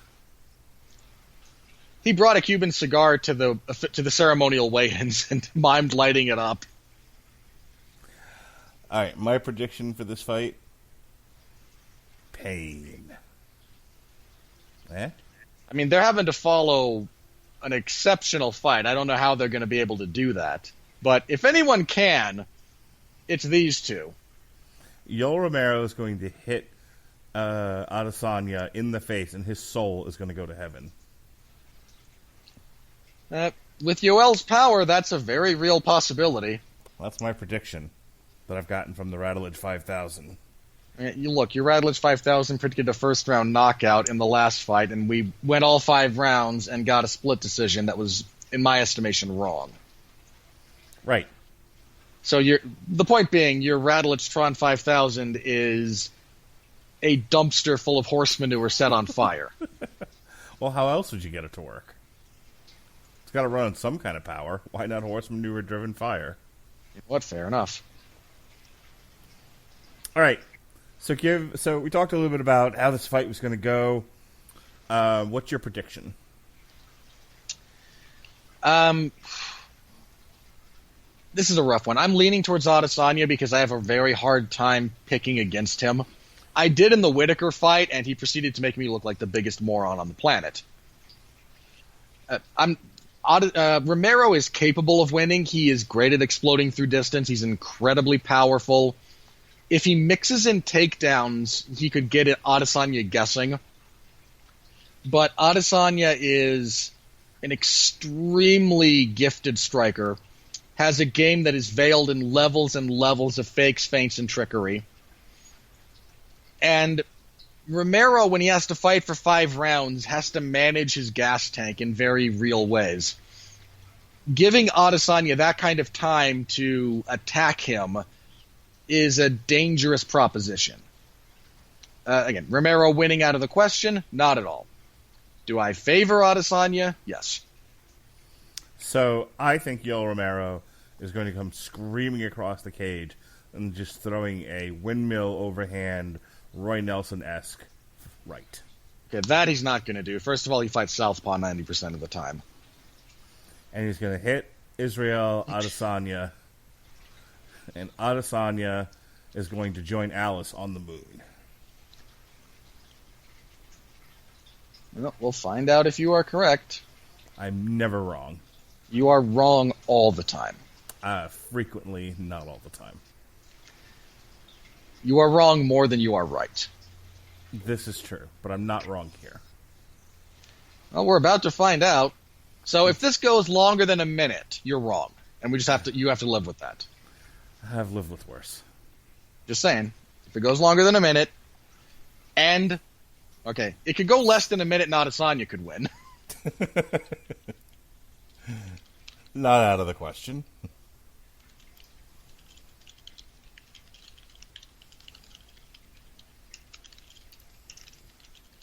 Okay, Adesanya is 4 inches taller, has 6.5 inches of reach, and is 12 years younger. Sounds like Romero's fighting a baby. Yoel Romero is 42 if his records are accurate. He might be older. Sonny Liston might not have been the age that it was listed. No one knows when he was born. Liston, funny fact, no one knows his date of birth. No one really knows his date of death. This is also true. We just know that he may or may not have been born in Arkansas. He was born in Arkansas. Oh, that's fairly established. We don't know that to be true. That part of Arkansas could have been part of Texas. Does that part of Arkansas even butt up against Texas geographically? Fuck knows. I'm throwing shit out to amuse myself.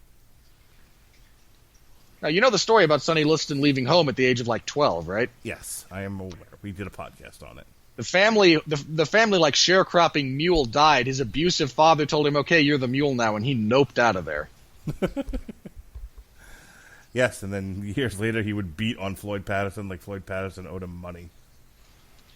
Yep.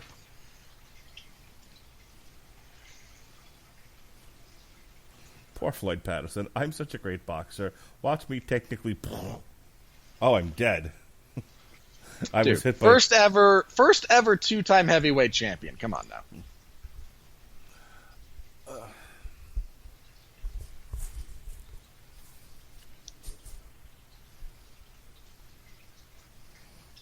All right, we are almost ready to get underway here.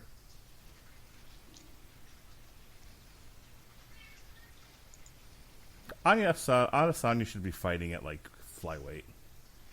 He's 6'4". He's so skinny.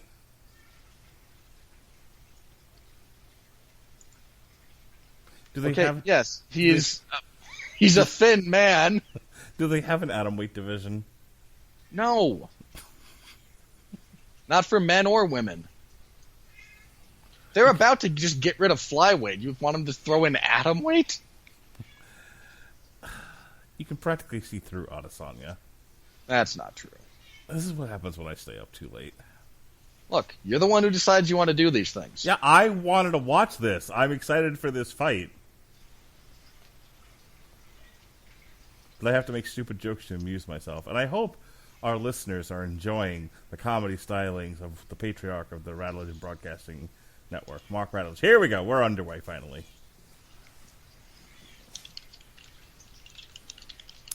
Yoel Romero, interesting strategy. I'm going to stand still like Drax and be unseen by the naked eye. The fuck am I watching here? Look, I don't know. But he's going to try to make Adesanya come to him. He's not going to react to any fakes or feints and try to draw in the champion.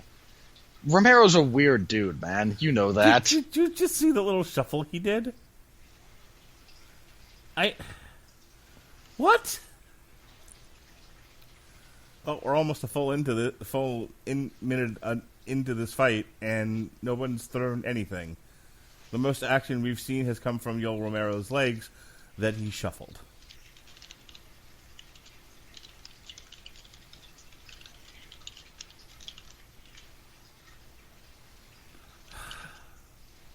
Not a single strike has been thrown.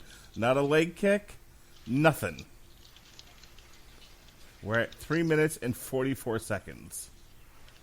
Oh, somebody threw something there. Adesanya may have involuntarily twitched an arm. Hey, we have a leg kick from Adesanya that hit nothing.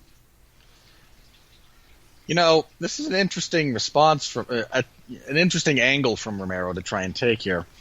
Adesanya's game is predicated on his ability to read you, to draw out information, to draw out responses, and if you don't give him anything, literally... Yeah, this didn't work for Houston Alexander against Kimbo Slice. It's not going to work for you. Let's not talk about that fight. Why? Okay, that's the direction we're going in right now. No. These two are just so much better than those two at every conceivable level of the game. Standing still is standing still. Not engaging is not engaging. I don't give a shit how much better these two are. Hey, another leg kick that didn't touch the leg. From Israel Adesanya. Up. Yoel Romero has finally come to life. He threw a leg kick. It may or may not have hit Adesanya. You know, I really have to stop watching fights with you. You are kind of a curse. 2 minutes, 30 seconds in. Hot bananas.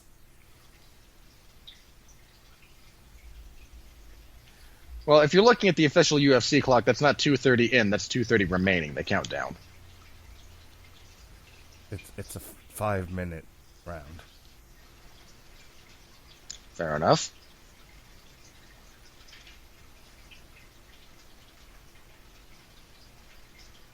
I'm going to start singing again. Oh, shit. There's the overhand left from Yoel Romero, which lands on Adesanya. Adesanya ate it up. Still in the fight. So we've established that you were wrong. That's your big takeaway? That's stop focusing on me, you obsessed man, you. Worry about the fight. I am worried about the fight. Worried about my enjoyment of the fight. Consequently, I am mocking you. Leg kick finally lands for Adesanya. This is everything the last fight wasn't. No. This will also end with a terrible split decision at this rate. Yes, but for altogether other reasons.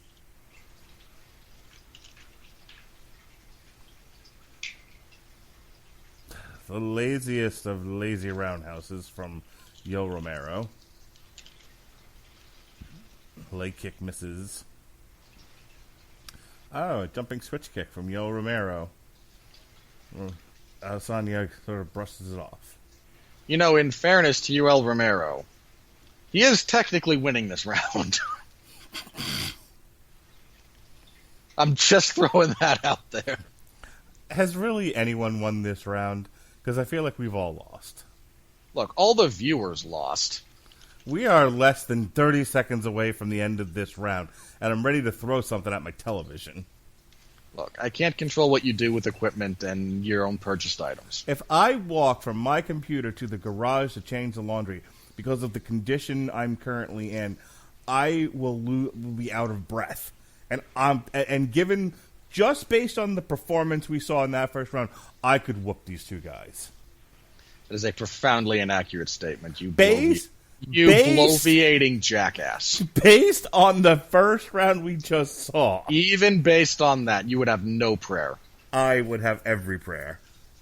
Either of these men could beat you one-handed. They'd have to move their hands to do it, which is not what they did in that round. They moved their hands plenty. You also present nothing even remotely approximating the threat that either of these men do. I think you're being highly, highly pedantic. Oh, look at that left. That left was the best strike of the entire round. Yes, and that's why I'm giving the round to Romero. Oh, boy. Ugh. All right, gentlemen. You're professional fighters in a main event of a pay-per-view. Pick up the goddamn pace. Let's go. Look, they know they couldn't follow Zhang and J-check, so they just kind of decided to stink up the joint instead. They'll teach those undercard nobodies to show up their main event. We were doing so well with this pay-per-view, too. I was actually really enjoying it. Look, it's one round. It was an odd round, sure, but I'm not ready to throw the baby out with the bathwater. All right. Big left there from Yoel Romero after a bit of a pinch and squeal. A little bit of pull and groan from these two. That was a really nice counter left from Romero. It does just need to be said.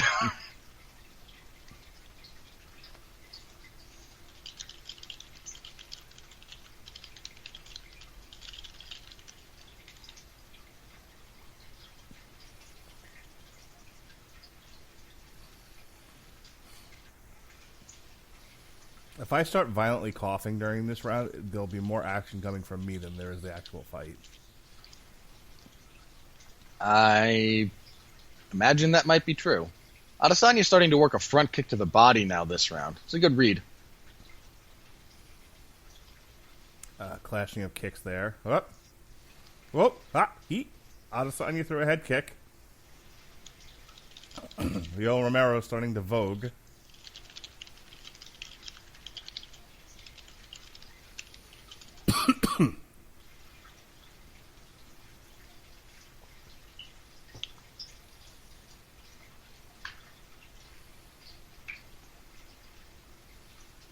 This is making me miss the pre-CPAP years when I would sleep through these main events. You are welcome to hang up at any time. Nope, I'm committed. Or at least I should be. I'm just throwing it out there. Nope, there's no quit. There's no I in quit. Wait, there is. That is true. There's no me in quit. There's no I in team. There is a me in team. There's no me in quit, is what I said. I know.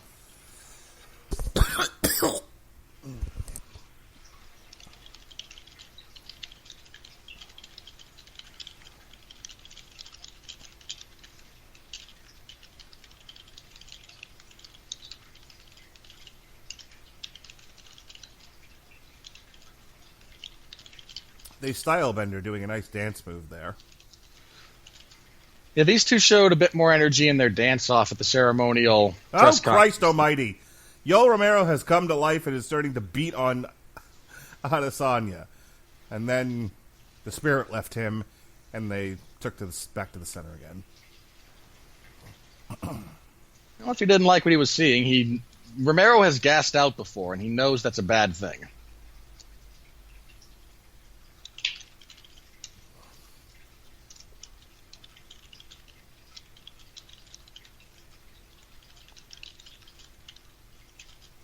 Another head kick attempt from Adesanya. Those are they're being less and less blocked each time.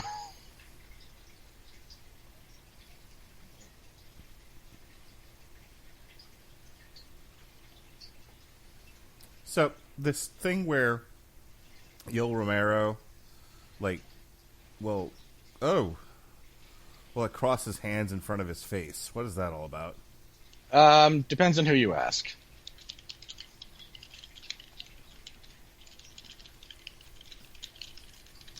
Adesanya attempted to back If you're Romero against the cage and work the body, but then he backed off of him. Okay, if you're a boxing purist, it's called the cross guard. It was largely pioneered by light heavyweight great Archie Moore. Also somewhat famously used by Smokin' Joe Frazier on occasion, especially his fights with Ali. If you're of the slightly more racist bent, it's kind of what's referred to as the 52, which is a series of blocks that were pioneered by largely black people in the inner cities. I think that's where I know it's a slightly racist thing to kind of joke about someone knowing the 52. All right, we're down to 10 seconds, and Yoel Romero has won this round as well. He has not. How? That big flurry he threw didn't land. I'm giving it to him. Look, you're free to do what you want with your highly unofficial scorecard, as am I. 2-0, Yoel Romero. Running away with the title. Like a thief in the night. I'm 1-1. I don't even know why you watch MMA. You don't know what you're talking about.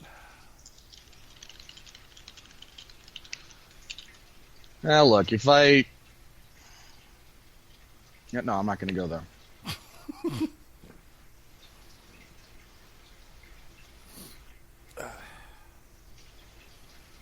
All right. We are going into round 3 here. Yoel Romero seems very pleased with himself. Well, he's still got plenty of energy. You have him winning the fight. Why wouldn't he be pleased with himself? That's right. We're cheering for you, Yoel.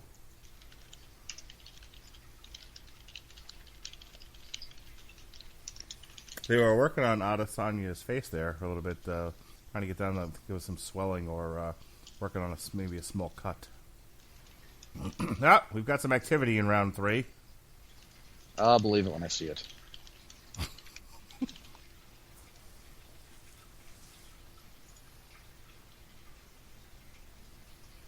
We had some activity in round 3. It seems to have gone away. There was an exchange of kicks. It was very exciting. The old style bender throws a head kick, goes way over Yoel Romero's head. Yoel Romero tumbles. Interesting attempt. Okay, for the record, the official UFC statistic for round 1 of this fight, Adesanya 3 of 11, Romero 4 of 6. Sweet. Just throwing it out there.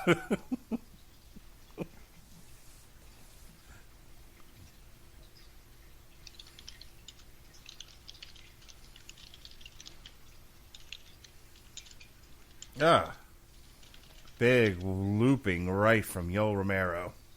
I don't know if it connected. Probably not. I assume not.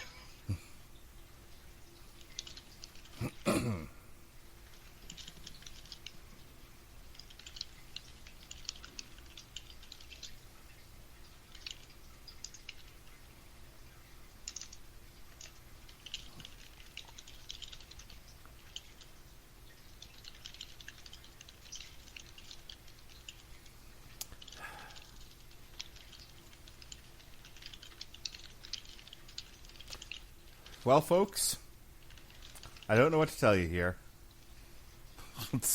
Well, Romero tried the Rolling Thunder kick, so Yep, there's that, I guess. And Adesanya is being very deferential to Romero in ways that I didn't really expect. To be fair, Romero is also, for a guy like Adesanya who relies so much on, again, reads and prep, Romero's a hard guy to get a read on. He's so weird. Adesanya starting to work that leg kick a little bit more. For what that's He's worth. also started doing some front kicks into the body and hip, and Romero doesn't like those. Yoel Romero loses his balance, falling over, throwing a punch. Well, you can't say he's not giving it maximum effort. Like Deadpool. I was not aware. Oh, you're right. That is a Deadpool reference. I hate my life. Ha ha, you like Deadpool. You know, You're I'm not getting... Deadpool's biggest fan. Yeah, you know what? That Ferguson-Khabib fight, I'm not doing this. Why? Are you afraid I'm going to ruin it for you? I'm afraid you're going to ruin the fight by existing. It's a fair point. I mean, even if I didn't want to be as snarky at you personally, when we get together to do this, this does not have a good track record. Like, not for MMA at all. Even most of the boxing stuff we do winds up being I'm going to leave it on the calendar just in case. I have between now and then to change your mind. You can't. Oh, that's like a big fight for you. That's like one you're really excited about. Yes. Yeah, I'll take it off the calendar. It's fine. I'll just watch it. I mean, it's a great fight. I think it's the best fight that you can make in all of MMA for the last 3 years. I've wanted that fight forever. I said I'll leave you alone for that fight. I know it's important to you. And there's a good chance that if me and you cover it, they either won't make it into the... They'll either both get injured walking to the cage, or they'll just kind of stand there dancing around one another. You know, I would say that's impossible with those two people in play, because it's Tony and Khabib. Okay, so let's cover it then. If you're wondering why we're not covering the fight, folks, I don't know even what to say anymore. These guys are barely touching each other. The extent of their offense thus far is they're both doing a lot of kicking, but they're both trying to get the other one to react in advantageous ways, and neither of them is biting on that. So anyway, you were saying about Tony and Khabib?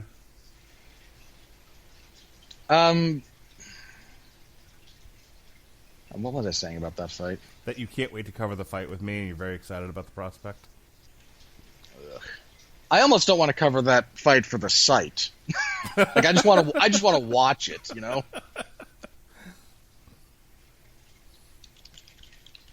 It'll be fine. You say that. It'll be fine. There'll be violence. We'll have fun. I don't know.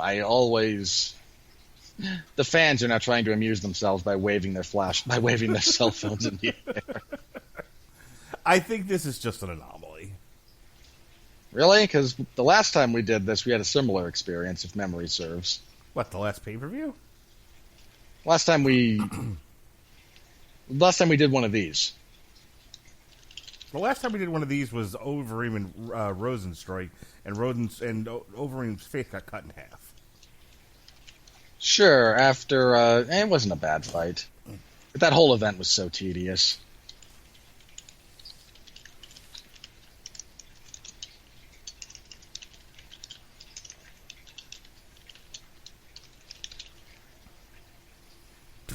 Tell you what, we'll see how... Okay, you know what? I will leave whether or not we do that in this format up to the fans.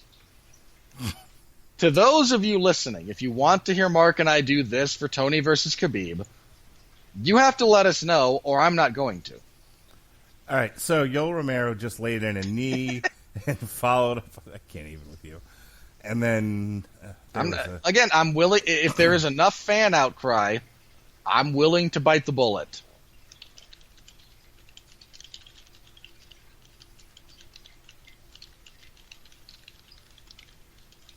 Leg kick there from Adesanya.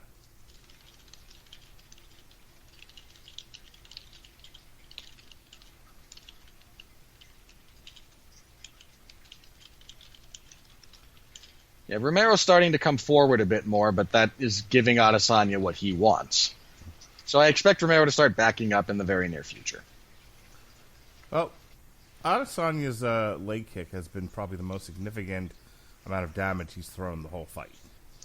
And he's landed it fairly consistently. Yeah, definitely.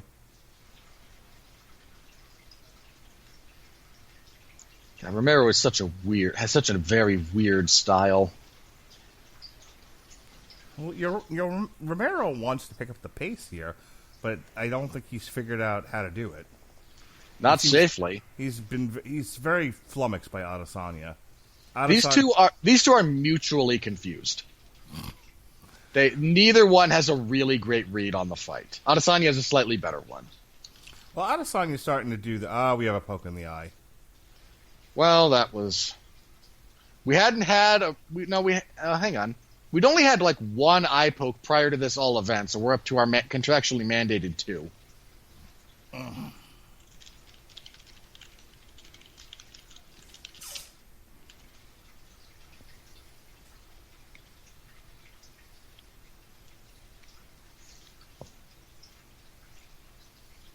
Yep, he did the old Mr. Wonderful there. just stuck his hand out and poked him right in the eyes. Woo, woo, woo, woo. You went Three Stooges on him? Yep. Watch the replay if they show it again.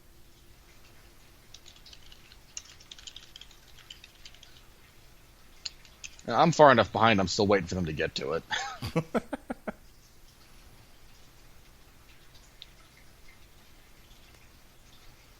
And the doctor's in. Oh, please stop this fight on account of his eyes too messed up. Please, I'm begging you to. Oh, doctor says it's, well, fine enough. Are we going to get started again? Maybe? All right, we're back into it. And Yoel Romero takes Adesanya down. Adesanya bounces back up again. Yeah, Romero comes from a freestyle wrestling background, which tends to prioritize and reward takedowns more than riding time and control positions. So he's great about getting your butt to the mat. He's not great about keeping it there. Mm-mm.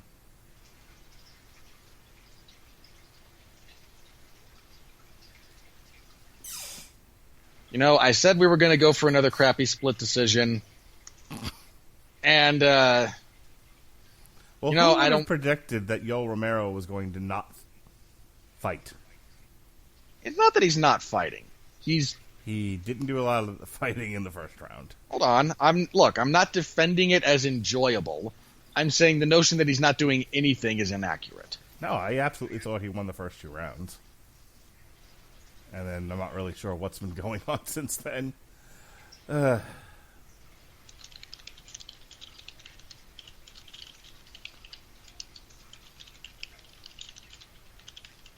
Starting to wonder which is going to end up being less enjoyable to watch this weekend. This or Elimination Chamber? Oh, Elimination Chamber. How dare you? I don't know. Hold on. Elimination Chamber has a cage with chains. So does this. Come on. At worst, this is only a 30-minute fight. And you had a 30-minute classic before it. Sure. There's nothing good on Elimination Chamber. You can't name me one thing. I don't know. The potential of Shayna Baszler and why are we Asuka. wasting time? No, Asuka's not going to be in. Asuka's not going to be in the cage. She's booked to be in the cage. Yeah, she's still got the injured wrist. Yeah, she'll be fine. They won't let them actually fight each other in that match. Look, Baszler's going to win that. We all know it. It's a 30-minute wank-off. The only smart thing WWE did with booking Elimination Chamber was not having another painful one featuring Roman Reigns. When we all know he's going to win. I don't know. I think it'll be fun to see Liv Morgan get the hell beat out of her in the cage. If you say so. Yoel Romero goes for a take. Oh, shit! Follow up! So Yoel Romero goes for a takedown. Adesanya bounces back up, gets walloped for his troubles, shakes it off, and Yoel Romero watches him go. Instead of following up and maybe trying to win the fight. Well, you want to run into a counter strike from Adesanya like that? It's a bad idea. Adesanya weighs 3 pounds. He's mostly made of helium. You are a surpassingly silly human being. Okay, that also didn't land as well as you think it did. That was more a slip than a really solid strike. Yoel Romero's thigh is all bruised up, the back of it. He's taken a lot of leg kicks, and Adesanya kicks very hard.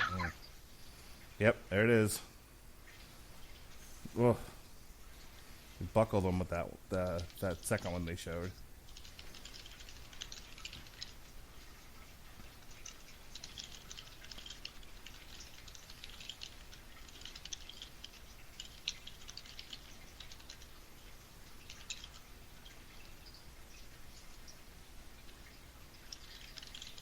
All right, are we in the last round here? Yep. Oh, boy. You could conceivably give round 4 to Romero, so I assume you have. Yeah. So I have a 3 rounds to 1. I would disagree. I'm I'm going Adesanya on that one. So, Yeah. but that's another close round. So officially, I am now 39-37 for Adesanya. I am 3 rounds to 1 for Yoel Romero. Oop. You are a horrible homer for Yoel Romero. You know that. I just feel that needs to be addressed publicly. Adesanya was tearing him up with those kicks. It's been his only good offense of the fight. Well, considering that Romero's best offense in the fight was one punch in the first round, I'd say he's doing all right.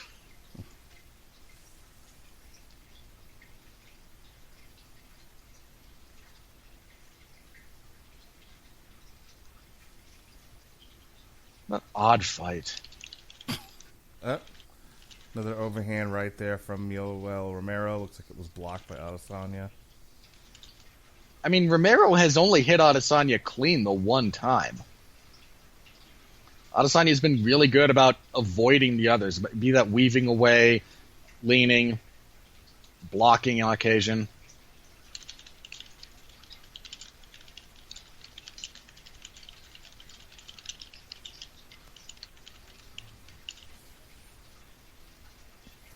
I had a Vietnamese espresso tonight to help me get through this. I am needing every bit of it right now.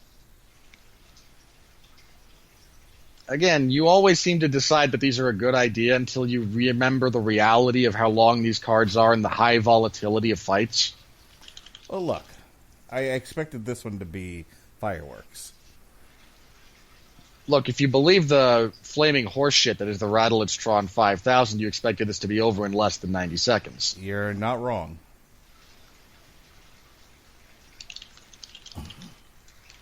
And you do a bad job of managing your expectations. I have big hopes. How's that working out for you? Not well.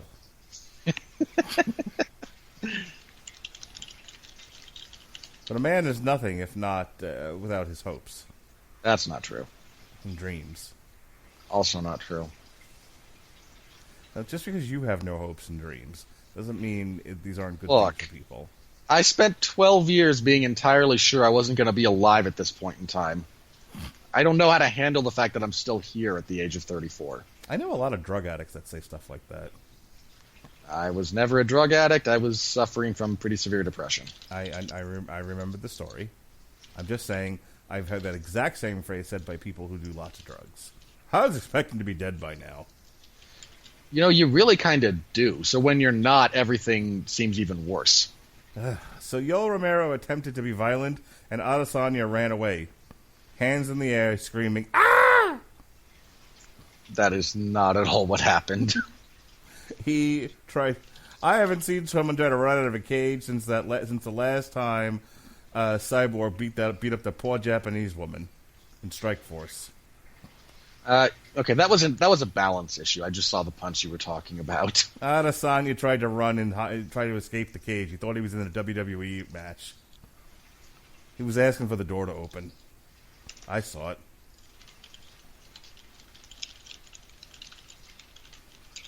Yeah, sure you were, Bobby.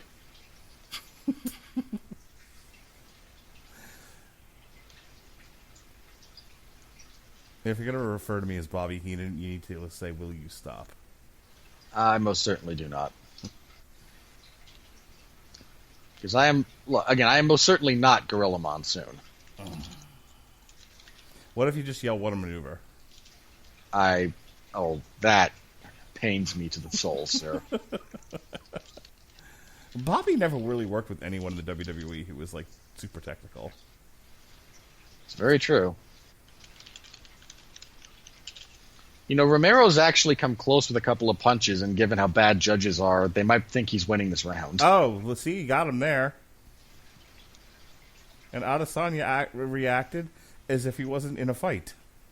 And then Yoel Romero was like, "But we are fighting." Stupid cartwheel kick from Adesanya. What are you yelling about, Romero? Adesanya just landed a head kick.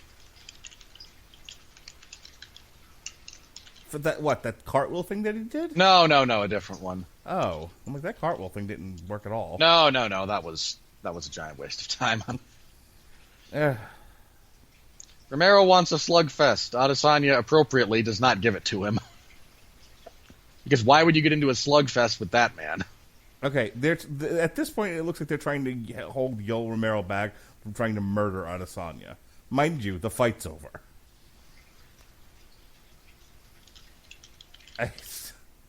This has been a bizarre fight. I'm glad, it didn't meet my violence expectations, far from it. Galaxy far from it. But this definitely is something I'm glad we talked about, because I feel like I needed someone to be with me on this to know that I did experience this. This isn't some sort of NyQuil-induced dream. Because I very well could have been. I'm actually going to give that last round to Romero. All right, well, Romero's your new, what are we doing here? Middleweight champion. Terrific. No, for me, that would be 3-2 for Adesanya. It's 3-2 for Romero. But we are, sadly, heading to another crappy split decision. I didn't mean it. I hope, to the MMA gods who might be listening, to the UFC intern who might be listening, please let this be a split draw. That's all I want out of life. Just a split draw. Okay, for the record, this crowd sucks. You bought tickets to a Yoel Romero fight. It's going to be weird. All of his fights are weird. If all you saw was his highlight reel, you're a moron. Now that I've insulted the totality of MMA fandom. I guess Yoel Romero didn't win. Yeah, commentary's burying this because Daniel Cormier sucks. Again, this is an odd fight, but I don't know. Again, it's Yoel Romero. The dude's just weird, guys. I don't know what else to tell you.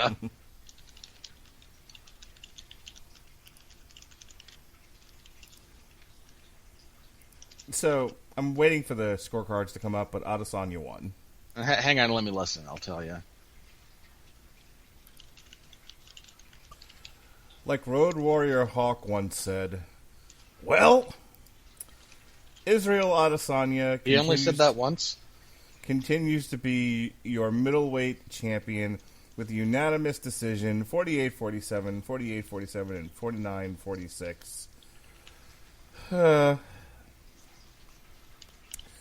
That was just while we were waiting for the scores. The funniest part of this whole experience has been the memes on Twitter of people not engaging with one another, staring at one another. The best one was someone comparing Yoel Romero's defense like a girl on TikTok. Okay, hang on. For the record, we have some stats as it pertains to that fight. Yes, sir. Adesanya and Romero officially combined for 88 significant strikes landed over the entire fight. Hang on. Believe it or not, this is only the 17th fewest in a full 5-round UFC title fight. The record... Dan Cormier looks fucking suicidal. I'm not going to say what just came into my head. And just for the record in that for fewest combined significant strikes landed belongs to Sean Shirk and Hermes Franca at UFC 73.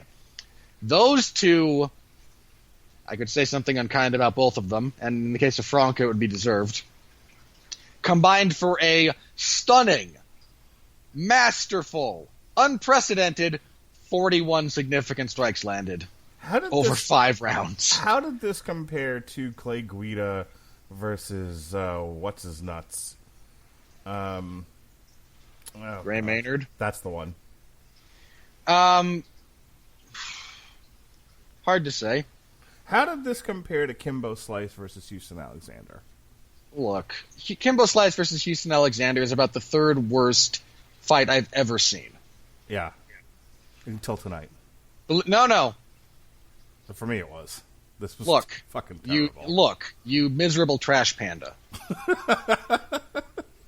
I know you were just like hard as a rock watching Kimbo Slice and Dada 5000. I really was. When Dada had a heart attack in the cage and nearly died, despite doing, pardon my language, fuck all. Yes! This was totally worth it. I have seen a lot of very, very bad fights. Don't get me wrong. I'm not defending this fight. It's not good. It's going on my list of worst possible fights of the year already. But the notion that you're going to liken... I can only describe Alexander versus Slice as two slightly methed out hobos fighting over what they think is a ham sandwich. Look, in the course of what I do for a living, I have seen slightly methed out hobos. I'm lot of them. And am I wrong? Wrong drug. Okay. This was no, not this fight. I meant Alexander and Slice. Same thing. It's two guys. If to be more accurate about it, it would be two guys on fentanyl and alcohol. Well, those would just be corpses. That's what they were in those fights. No. Methed out hobos was Clay Guida versus Gray Maynard. Look, Houston Alexander and Kimbo Slice gave us the Alexanderplex. If nothing else. Anyway, so I vaguely remember Hermes Franco, Sean Shirk. Oh, that was an awful fight. I'll never forget Alexander Houston versus Kimbo Slice. And I'll never forget Clay Guida versus Gray Maynard. Where does this fight compare to those fights? I'd watch this fight again over any of those. You are a sadist. Look, you put a gun to my head and say, these are the 4 fights you get to choose from, I'm choosing this. I don't know, man. I think if I had to choose between all of those, I might go with Clay Guida versus Gray Maynard, only because at least Clay Guida was moving. Yeah. I mean, so non-stop. He was like... Hold on. I would rather watch Yoel Romero stand stock still and conserve his energy than watch Clay Guida bounce around like a 5-year-old chimp that you injected a combination of cocaine and methamphetamine into just to see what happens. My final word on the subject is I played James Brown is Dead for my son tonight when he wanted to know what techno sounded like after seeing the Trolls World Tour trailer. And Clay Guida fought like my son dances. You have failed your son on so many levels. I just want to throw that out So there. you keep saying, you bully. All right. I calls them like I sees them. So do I, and that's why we do so well together. All righty. Well, this was a disaster. Look, the last fight was a giant nothing burger. What do you want me to say? Other than that, it was a great night of fights, in all honesty. In terms of other things we'll be doing, this Saturday, the 14th, a week from tonight, myself and John War will be back doing Shakur Stevenson versus Miguel Mariaga. However, if you've enjoyed the level of commentary we've provided you on this and you think, my gosh, can't we get Mark and Robert more often? I have dragged Robert into doing the Michael Conlon versus Belmar Preciado fight on St. Patrick's Day. Oh, it's going to be fantastic. We're going to drink Guinness, eat corned beef and cabbage, listen to House of Pain, and call Michael the Mick Conlon in his annual St. Patrick's Day traditional fight. Oh, I can't wait. This is the highlight of my March. Okay. I want you to understand something about us recording that particular thing. Yes, sir. I am going to be surly. Looks like you weren't surly tonight. I don't think you've ever actually had to podcast with me when I've been surly. Well, this will be hella enjoyable. When I am surly, I am quiet, and I am mean. Great. Well, I've only had to deal with only half of that then, just the mean part. Look, I've been in it. Sure, we make fun of each other. It's kind of what we do. If I have genuinely insulted you this evening, I apologize. That's fine. I will not apologize for insulting you when we're watching that pile of crap. Oh, good. This will be fun then. I can't wait. I'm making my wife make sure that she cooks corned beef and cabbage for. Okay, hold on. No. The other thing you all have to understand about that, around the same time, we will also be recording a Damn You Hollywood for just the worst movie you will ever see this year. So I am going to be full of just despair and surly anger for everything. And I am just warning everyone in advance. So that'll be March 17th. That is not going to be something you want to listen to. So yeah, that'll be March 17th. It'll be the kind of audio you've expected from the Radulich and Broadcasting Network. It's what you've demanded, really. Anyway. No, this. Theoretically, we'll also be doing Uniel Dorticus versus Maurice Brightis on DAZN, assuming it's working, in Latvia, assuming it hasn't been canceled. And that'll be March 21st. On March 28th, we're going to try to do a doubleheader. The Otter Beterbiev versus Fan Long Meng on ESPN in Canada. Also, Virgil Ortiz versus Samuel Vargas in the Golden Boy Mania card on DAZN. So we'll try to bring you both of those. And then I will also be doing... When is this exactly? I will be doing the 411 on Wrestling podcast again. Somewhere around the 13th or the 14th of March. Larry and I will be reviewing the Ring of Honor 18th anniversary show. And that's it for boxing and wrestling and MMA that we'll be doing for the month of March. The next time Robert and I will be doing some MMA will be April 18th for Khabib versus Ferguson. Assuming there's actually anyone that says, hey, I'd like to see that. Because I'm not kidding. I'm putting that in your hands, people. If you want us to hear that, I need to know that there's anyone actually listening to this crap. I can tell you there are. But No. I don't need the numbers, all right? I don't need your bot numbers.